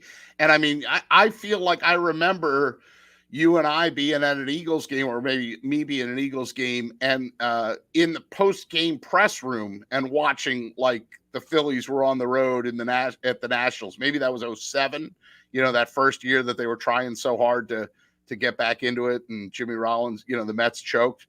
But it was either 7 or 8 or something like that. Or I definitely remember, the level of euphoria when there was like an Eagles game at 1 o'clock, and then a Phillies, I guess by that point it was a playoff game at like 4 or something, and how South Philadelphia felt and just the mood down there. And they didn't even have Xfinity Live at that point, or God bless, a casino where you could go and roll the bones or something like that beforehand. So have you seen that? I have not been inside. I drove by it. It's impressive, but I haven't gone inside yet. I know some people that have, and they say it's pretty nice. Yeah, I drove by there for the first time the other night. I was like, wow, this is different. It's massive, isn't it? And you know what's funny is when you would get off the exit after the bridge and you'd sit there, like all the little everything else is like trucking and produce and like, Jetro parking lots and all this stuff. And then you used to have the little off-track betting place, and that was kind of the gambling spot. It's like, it's like the little step kid compared to like the giant, the behemoth across the street. That's the word I would use, is massive. Like when I saw that for the first time, I was like, oh my gosh, that's huge.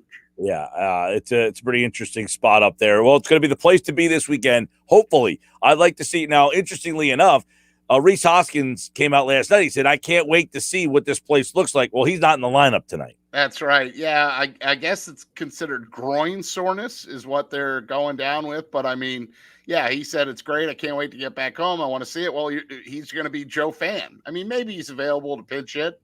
You would think maybe, but. It is funny because he doesn't have great numbers against Marcus Stroman, but Girardi's like, oh no, that's not it. It's the groin soreness. I mean, I'll tell you what, Gill, some of these baseball players are starting to rival the NBA players of, I have a hangnail, I can't play. Well, give me a break. There was, we were talking to Bob Wankel last hour, and he said his numbers against Stroman are not very good, but that being said, the groin problem could factor in here as well. But the Phillies are a team that like to use the analytics.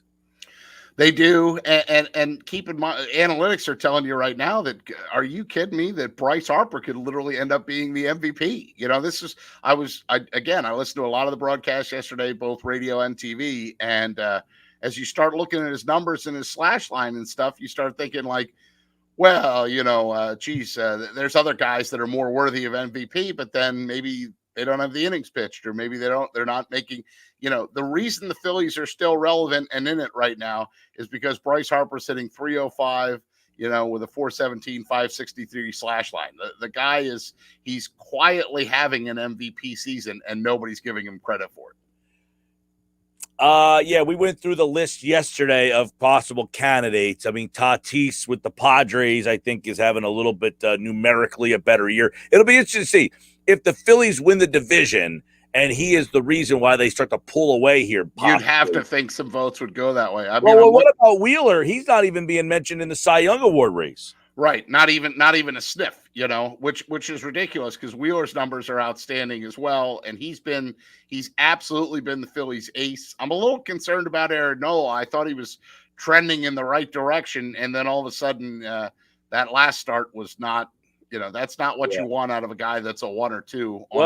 We'll see what Gibson looks like tonight in his second start. If they can start to get some consistent starts from him, there's another reason why you can, like we said earlier, PT, we're starting to add more evidence to the reason that you build your opinion on this Phillies team. And as more is getting put into the evidence, being submitted, Kyle Gibson, if he can give me another good start, it gives me more reason to believe. I'm like, wow. And let's see how he does tonight at right Citizens Bank. I'm right there. I'm like, how do I feel about this team? I'm right kind of like, I know they're flawed, but so are the Mets. So is the rest of the division. Absolutely. PT. Yeah. They lose the 4-game series with the Nationals. They won 4 games on the road. They lose that series all the time, every time the last couple of years. Mm-hmm. I would agree with that. And not only did they do that, but, there was a whole bunch of stuff about when the last time they'd won a 4-game series on the road. Even as a division, and I heard this before the game went final yesterday, nobody had won 5 in a row since the Mets had done it back in like early May. So, that's an indication how poor the division is, and it's there for the taking. That's why Dave Dombrowski went out and got the guys, that he got, and they're healthy. And I mean, let's see if they can contribute tonight. I mean, keep your eye on Gene Segura, right? He has great numbers against the Mets, and maybe he could contribute tonight. And then just remember that Harper's reached base in 35 of his last 58 plate appearances. Real Muto's driven in 12 runs. That's a big thing. Real Muto had a big hit yesterday, 12 runs his last 8 games. And, obviously Hoskins is out with the groin, but 9 extra base hits and 11 RBI. Hoskins is interesting too, because there's a guy that yesterday he booted a ball at first, or it's not that he booted it.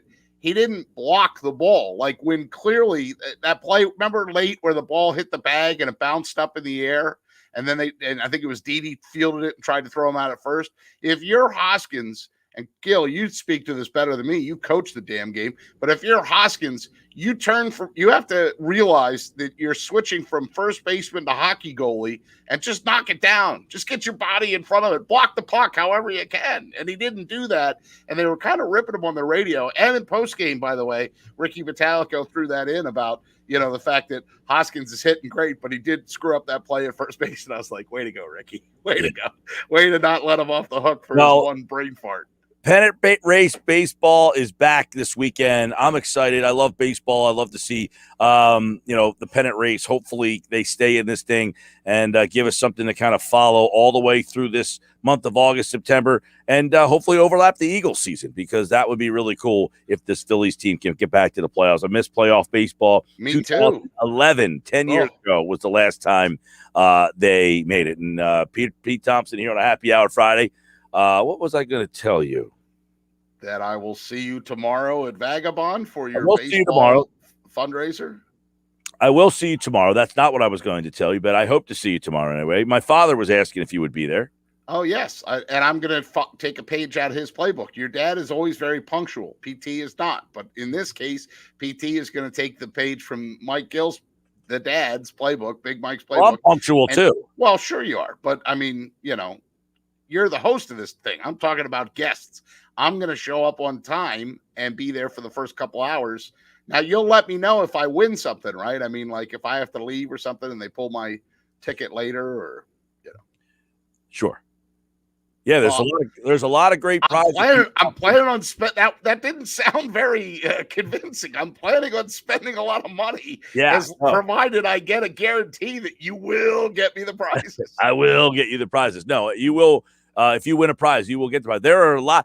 I said this yesterday. I said there's almost too many prizes to where it'll be so hard to decide what you actually want to put your tickets in for. Right. So, and you have one of those auctions where you buy the thing for like $20 or something like that, and you rip off the little things and then drop them in the bags. Yeah, you get an arm's length of tickets or something to that effect, Right. And if your number's pulled out of that, then that's the thing you get. Right. Yeah. And then what are the big ticket items?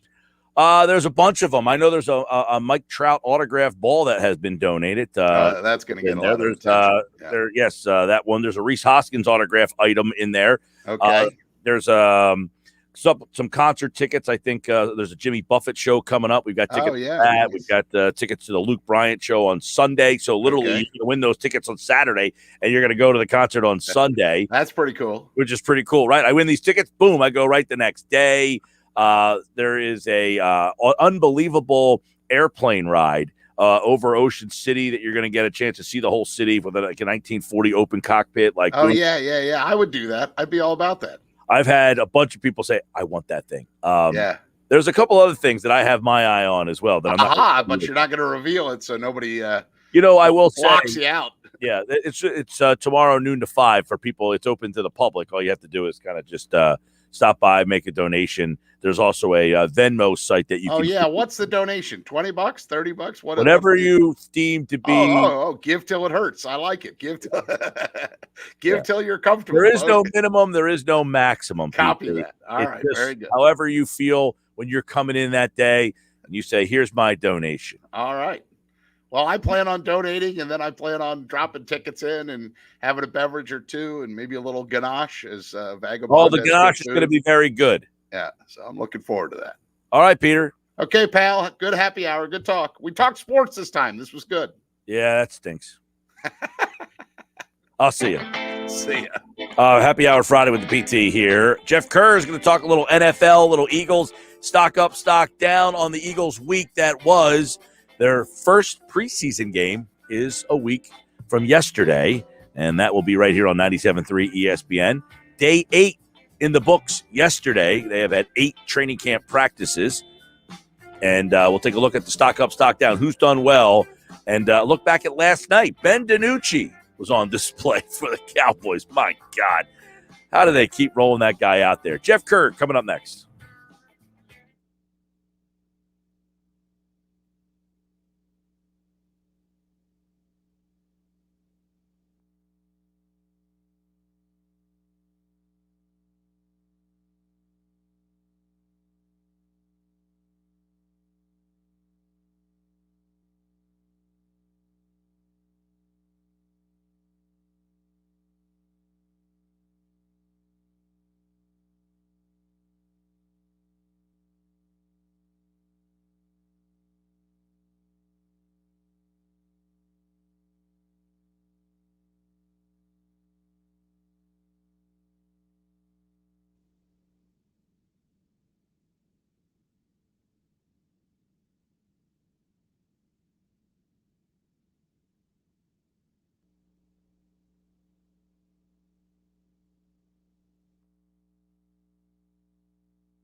All right, the Eagles had the day off today, so we'll kind of recap stock up, stock down from the week that was in Eagle Land. Jeff Kerr, CBS Sports, 97.3 ESPN.com, covering the Eagles, of course, who opened up the preseason Thursday night against the Steelers. You can hear the game right here on 97.3 ESPN. Merrill Reese, Mike Quick with the call. Kickoff 7:30.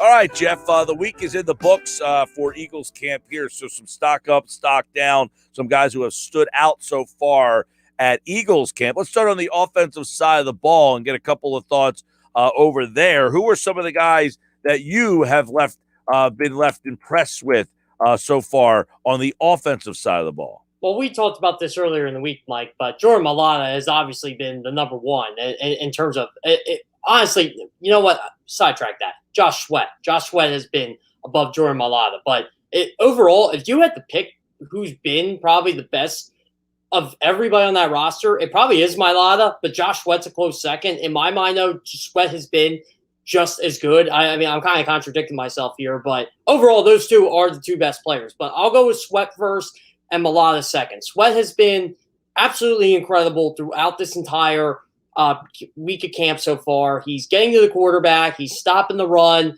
He's rotating with Derek Barnett in and out of the first team. I think Josh Sweat ultimately starts. He'll be like the first and second down, like edge rusher, and then you put in Derek Barnett for third down. But Josh Sweat's going to get his sacks. He's going to get his tackles this year. Make no doubt about it.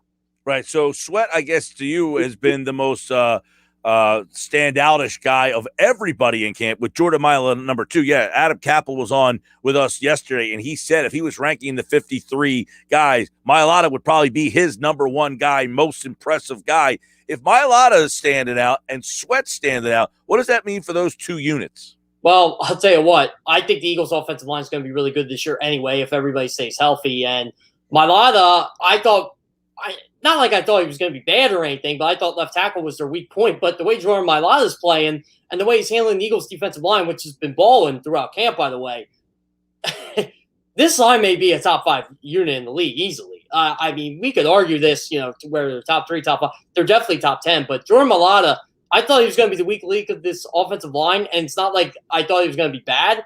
It's just that it looks like his potential, he's finally starting to realize how good he can actually be. Yeah, I don't think that is a outlandish comment to make, by the way, is that this should, if they are healthy, Jeff, they have one of the top 5 lines in football. I agree. And, you just got to look at Brandon Brooks, Lane Johnson. They're two of the best at their position. Jason Kelsey is probably still the best center in football, at least in my opinion he is. Left guard, Isaac Seumalo, he's above average. And, I'm being, kind of mean there. He's actually pretty good at his position. Oh, yeah. I don't think, he's solid. He's not going to get you the accolades. He's not going to get the Pro Bowl adulation, but he is somebody that you definitely can win if he's playing left guard. And then Brandon Brooks is probably one of the better ones. Yeah. So if you have one of the better offensive lines in the league and you have one of the better defensive lines in the league, don't you win in the trenches? Yeah. That's how they won in 2013 with Chip Kelly. They had a really good offensive line, a really good defensive line. You add in his explosive offense that no one could figure out for the first year, and they probably should have went farther than what they did. Honestly, 10-6 was kind of bad considering. But the year they won the Super Bowl, 2017, a really good offensive line, really good defensive line. The majority of Andy Reid's career, really good offensive line, really good defensive line. Honestly, Mike, you could probably relate to this a lot more too. Doesn't this kind of feel like the 2000 Eagles in a little bit? Have a really good offensive line, or you think they're going to have a really good offensive line? They do. You knew they were going to have a good defensive line, but it was a lot better than what you thought it was going to be. I think it's going to be tremendous. You're just unsure of how much the quarterback is going to progress this year because of, one, we just haven't seen him enough, and the lack of skill position players. Yeah, I mean, I think this team has a lot of similarities to a couple of teams, one of which was the Chip Kelly team, his first season, where that team the year before got Andy Reid fired, and the injuries across the offensive line just crippled that team. Well, the next year, the line came back, and they were all healthy, and voila, Chip Kelly's team goes 10-6, and we all said, man, this Kelly's great. Well, he had a lot of the pieces that Reid did not have. That could be similar to what happens with Sirianni here. Doug Peterson didn't have a lot of these pieces. Yeah, and, obviously we can go back and forth on Doug and, what Doug did last year and what he didn't. But, yeah, you're right, though. Like, all these guys were back, and, yeah, they were 4-11-1 last year, and, we can blame the quarterback. We can blame, the offensive line. We can blame, the defense, the defense coordinator, whatever. But bottom line is this offensive line's healthy, and this defensive line was good last year. But as long as this offensive line's healthy, Jalen Hurts is going to have a chance to succeed. Yeah, I agree with that. Now, some stock down guys who's struggling a little bit. Actually, let's finish with another guy on the way up. which is rookie corner Zach McPherson, and get your take on what you've seen from him. Yeah, Zach McPherson, he's been balling this camp. And this is what I was hoping for. We talked about this throughout the summer, about Steve Nelson, about whoever they were going to get a cornerback. They needed a veteran cornerback to help out Zach McPherson and Avonte Maddox. And that's what's happening. Because now Steve Nelson, he's the boundary corner opposite Darius Slay. All of a sudden, Avonte Maddox goes to the slot where he's better, and Zach McPherson gets to learn, a.k.a. Lito Shepherd and not Bobby Taylor, Sheldon Brown in 2002. And look how good of players those guys ended up becoming. The Eagles haven't been able to draft and develop cornerbacks since then because they've been having to play right away. See Rasul Douglas, see Sidney Jones. They've had to play quicker than what they should have. And Zach McPherson is going to get the opportunity to learn under two starting cornerbacks. Darius Slay is a former All-Pro, so you're learning under him. And I'll be honest, Mike, if Steve Nelson wasn't here, we'd probably be saying Zach McPherson should be the number 2, but he may not be having as good of a camp as he is either. Yeah, he's a guy to keep an eye on. I like the fact that they don't have to play him. Maybe he plays well enough that he forces their hand, but that they don't have to. All right, let's look at some guys who are struggling. It's not all peachy keen over there. Who are some guys who are in some trouble right now? Well, I said the other day, is there really a left tackle competition at this point? Andre Dillard, that's the one that I'm really focusing on. And I don't think Dillard's had a good camp at all. Before I was I don't want to say I was sticking up for the guy, but I was saying, hey, you know what? He's been okay. He hasn't been good. Hasn't been drawing a lot of level, but he's been all right. And in the last couple of days, he just has been bad. So it's just not a good look. Looks like, and Barrett Brooks said this today. If Andre Dillard wasn't a first-round pick, he'd probably be getting cut. And I kind of have to agree with him on that. Like, I know that's really, I don't even think it's reaching. It's probably true. So has he been that bad, or is there just such a wide gap on how good Dillard has been? Well, that's the thing. Malata's been really, really good, and he's just pulled away. But it's not like Dillard's helping himself here. It's not like Dillard's playing well. I mean, really, Dillard's last chance at this is the preseason and how he plays in the preseason. Let's see how he plays. I mean, Eagles' defensive line is good. Let's see how he plays against different defensive lines. And I think Pittsburgh's going to be a good challenge for him. But right now, it's just not looking good for the guy. I think it was last year, Sal Powell was on with us, and he has talked a lot about when Mailata, or Adam, it was actually Adam who has brought this up. What really impressed the Eagles about Mailata was the way that he played in the game against Baltimore and Pittsburgh last year when he had those 2 back-to-back games, and he kind of held his own in those 2. That's when people kind of said, okay, maybe we got something here. Yeah, because they were – I remember he played the 49ers game, and he played well, but everybody's like, well, yeah, well, they don't have Nick Bosa. They don't have Eric Armstead. I'm like, okay, whatever. He still played well. He still played a lot better than I thought he was going to play. Yeah, you're right. The Baltimore game was the game for me where you watch the film, you rewatch the game, you're like, man, this guy, he's figured it out. He's figured something out here, and maybe it just took him some time to learn. I mean, you knew they were going to have to do this. He was a project, and, you got to treat him like a Major League Baseball prospect, honestly, Mike. He just needed a couple years through the minors, and now he's ready to go in the majors, and he figured out his swing, so to speak.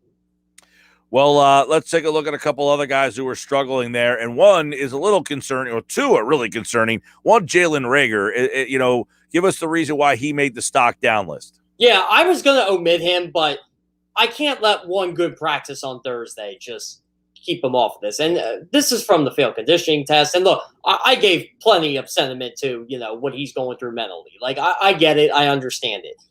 But when he came back on the football field, it's not like he was playing well either. And, you get berated by the head coach. And I'm glad that the head coach is, getting in his face and basically calling him out. And, I don't know how, Mike, you've been to training camp practices before, right? You know how loud it gets there? Oh, at training camp, yeah.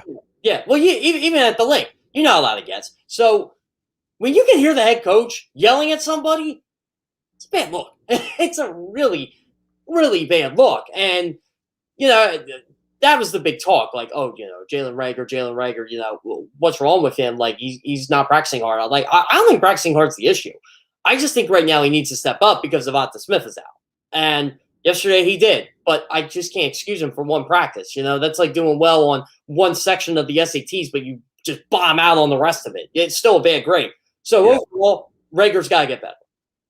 Joe Flacco also made your list, and I mean it's not like the end of the world. He's a veteran guy, but your backup quarterback, when your starter is somewhat of an unknown, is a little. I guess it's good that Rieger's a guy that you put on the list and you were considering, and Flacco. That means this team is having a pretty good camp. But why Flacco? Well, here's the reason: the guy's getting paid $3.5 million guaranteed for the year. He's getting outplayed by Nick Mullins right now. And it's not like Flacco's been terrible. It's just like Nick Mullins has been better. Flacco's connecting on a couple deep balls in camp, but overall, Nick Mullins is sharper, crisper. And this is a guy who signed late because of his injury issues. Like, he would have been signed in March, like when Flacco was. So it made me seem like the Eagles, dotted their I's and crossed their T's here. But I just wanted to, when you get paid $3.5 million guaranteed, you got to have a firm grasp on that number 2 job. And he doesn't have it right now. But overall, Mike, they've had a pretty good camp overall. Well, I know that the disappointment with Davion Taylor getting hurt, and obviously his injury has kind of set him back. I'm wondering, how they'll end up using. We talked about that on Wednesday. But what about where they kind of sit with some of the other areas of weakness on this team, perceived anyway? Anthony Harris, how is he fitting in to this defense? He's been good. It seems like he's going to be a big plus once Rodney McLeod comes back. He hasn't stood out, but he hasn't been bad either. And that's not a bad thing with a veteran. He's kind of familiar with the scheme, knows the defense. And again, he's one of the older guys on this team. I think he's just turned 30. So overall, I kind of like Anthony Harris, on this roster. I feel like he's going to contribute in a big way. It's just, he's not a guy like you're particularly watching, but when you do watch him, it's not like he's screwing anything up or anything like that. He's had a good camp. Now, I was this morning, I was a guest on the Birds 3. I see that. Yes, I was going to call you out on that. Now, were you watching the show at that moment? I was listening to it. I was not watching. Well, okay, you heard. So I brought the question up. Now, John McMullen agreed with me. I know he did. Jody Mack did not. Yeah, I saw it was 50-50. And I wish I was in the chat because I would have just wrote, Mike Gill's a moron. Mike Gill's an idiot. I don't know what the heck you guys see at Mike Gill. But, yeah, I did see that. I'm like, and I was kind of hoping that both of them would take my side there. Maybe Jody Mack's just being nice because I filled in all week. Yeah, well, his reasoning was more like, hey, the amount of money. He talked about the contract extension that Roseman gave. Yeah, and you know what? That's the thing, too. Roseman did pay him, but at the end of the day, I think it was more the restructuring, honestly. Like, you're paying him all this money this year, we got to play him. And I still will stand by my statement that, Howie Roseman told Doug Peterson, Alshon Jeffrey's playing over Travis Fulgham. And honestly, like, I don't even think it was the extent, or it was the restructure, whatever. When they guaranteed this whole money and they killed their cap space by doing it. Honestly, that might be the worst move Howie Roseman. Yeah, but don't like, this is what I don't understand with these guys. Like when GMs or say, oh, well, they have to play him. He was a pick. Aren't you just digging yourself a deeper hole by playing a guy who doesn't perform? It only, like, at least if you admit, all right, we're not playing, like J.J. Arcega-Whiteside. All right, we made a mistake. We're just not playing you anymore. Like, I can respect you making a mistake. It's going to happen. But it's when you compound it. It's like in baseball. Don't make 2 errors on the same play. You've already made a fielding error. Don't pick the ball up and now throw it over the first baseman. Your goalie did that yesterday. I'm yelling, don't throw the first. Don't throw the first. He throws the first. Right. I agree with you, Mike. I wish GMs would stop with this. Oh, well, we drafted him high. The Minnesota Vikings didn't care. They drafted Mike Hughes high and Jeff Gladney high the last 2 years because guess what? They're not on the roster anymore. And Jeff Gladney, it wasn't football related. It was domestic violence related, and they just don't tolerate it. But they could all go in and say, hey, we invested a first-round pick in this guy. And, that's what I don't get with the Eagles. It's like, okay, let's give J.J. Arcega-Whiteside every chance into the moon. And we're like, no, like, this guy can't play. So, again, they're not giving. But that's my point is they're not giving J.J. Arcega-Whiteside multiple. Like, he's on the roster, but he's not playing. No, honestly, if I said this on a couple shows, if you had to name the Eagles wide receivers right now, he'd probably be the 6th or 7th guy you name.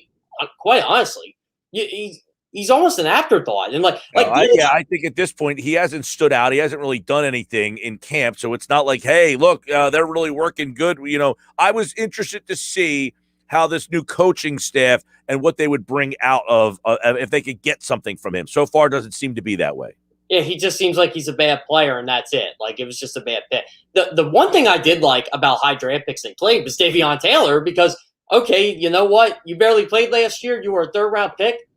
We need a guy. Let's just, charge here. We'll throw you out into the fire, out into the races. And sorry, Mike. You're good. What do you got? I'm like, it interferes with my phone. But anyway, basically, what I was saying with Davion Taylor was, okay, they threw him into the fire. That's awesome. So, and they found out he could play. I think they tried to do that with J.J. Arcega-Whiteside last year and it just didn't work. Yeah. Well, Eagles training camp 2021 continues. And also one of the other stories we've been seeing is, Nick Sirianni, short practices, how that's factoring in. Is he winning over this team? Read more, Jeff Kerr at Jeff Kerr CBS. And, of course, here on a happy hour Friday. All right, man, enjoy the weekend. By the way, Mike, did you watch Pro Football Hall of Fame game last night? I saw enough to see Ben DiNucci on the field. You know what I did when Ben DiNucci came on the field? There was another football game on last night that had their week 1 opener, the CFL. Oh, well. That was better than anything the Pro Football Hall of Fame game offered to me. I bet you the quarterback play was better than what you saw from DiNucci. It was. And tonight, Paxton Lynch plays. I don't think he's a starter, though, for Saskatchewan. I don't think he's a starter. But he's on the roster. Former first-round pick, backup quarterback in the CFL. All right, Jeff Kerr. Eagles back tomorrow on the practice field, and he'll have plenty more on Monday when he's back here on the Sports Best. Thanks, man. Yeah, no problem. Hopefully I'm at the link Sunday. I'll find out tomorrow for you. So, all right. Well, we will certainly be talking all about it. Jeff Kerr here on the Sports Bash Live 97.3 ESPN, the free mobile app. And don't forget, we'll wrap up the show coming up next as game night tonight. Oh, no game night tonight. I forgot. Tonight is the special presentation of the Margate Memorials with the Schweiner and the company over there covering the lifeguard races. I'm Mike Gill. This is the Sports Bash. Wrapping up the show next.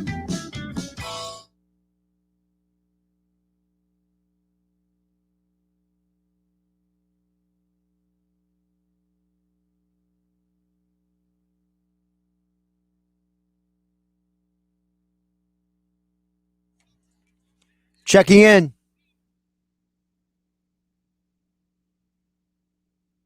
Just Billy?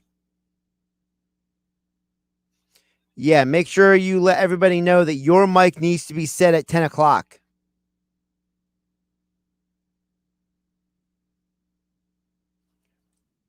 Yeah, the returns should all be set to around noon. The locals is based on what everybody's personal headset preferences are.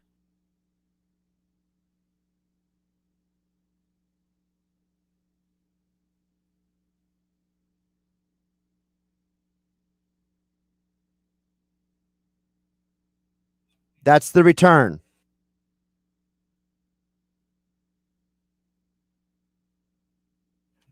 Don't worry about the feedback. It's been fixed. Let's get your mics situated. So, again, as I said, Billy's mic needs to be set at 10 o'clock, and then we adjust everybody off of that.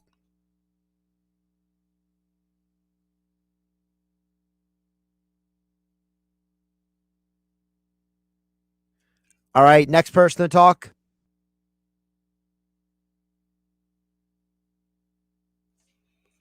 What's Ed set at?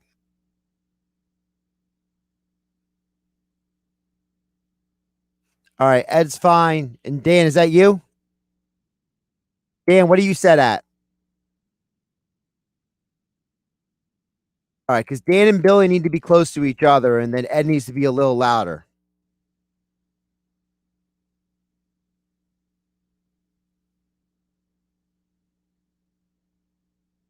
Dan and Billy are very excitable.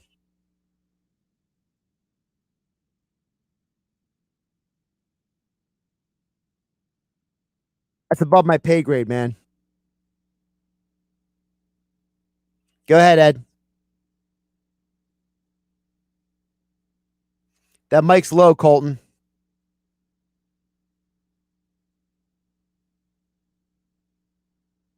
Don't eat the mic. That's a little overmodulated. That was overmodulated right there. Someone was eating the mic.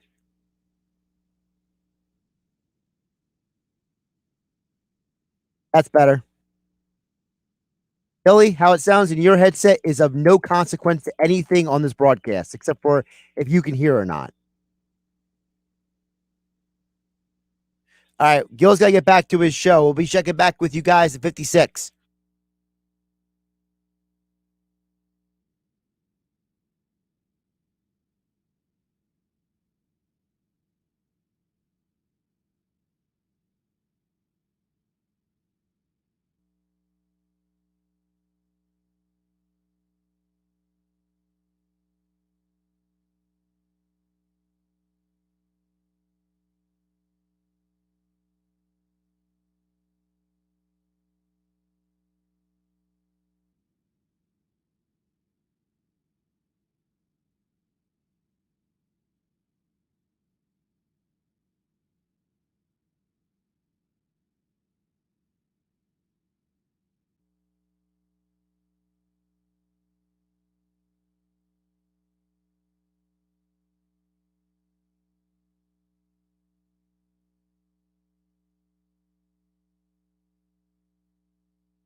I can dig it. What's going on as we get ready to wrap up a Friday show? The mystery sale is back at JCPenney just in time for back to school. Shop smart and discover surprise savings with in-store coupon giveaways while supplies last at JCPenney.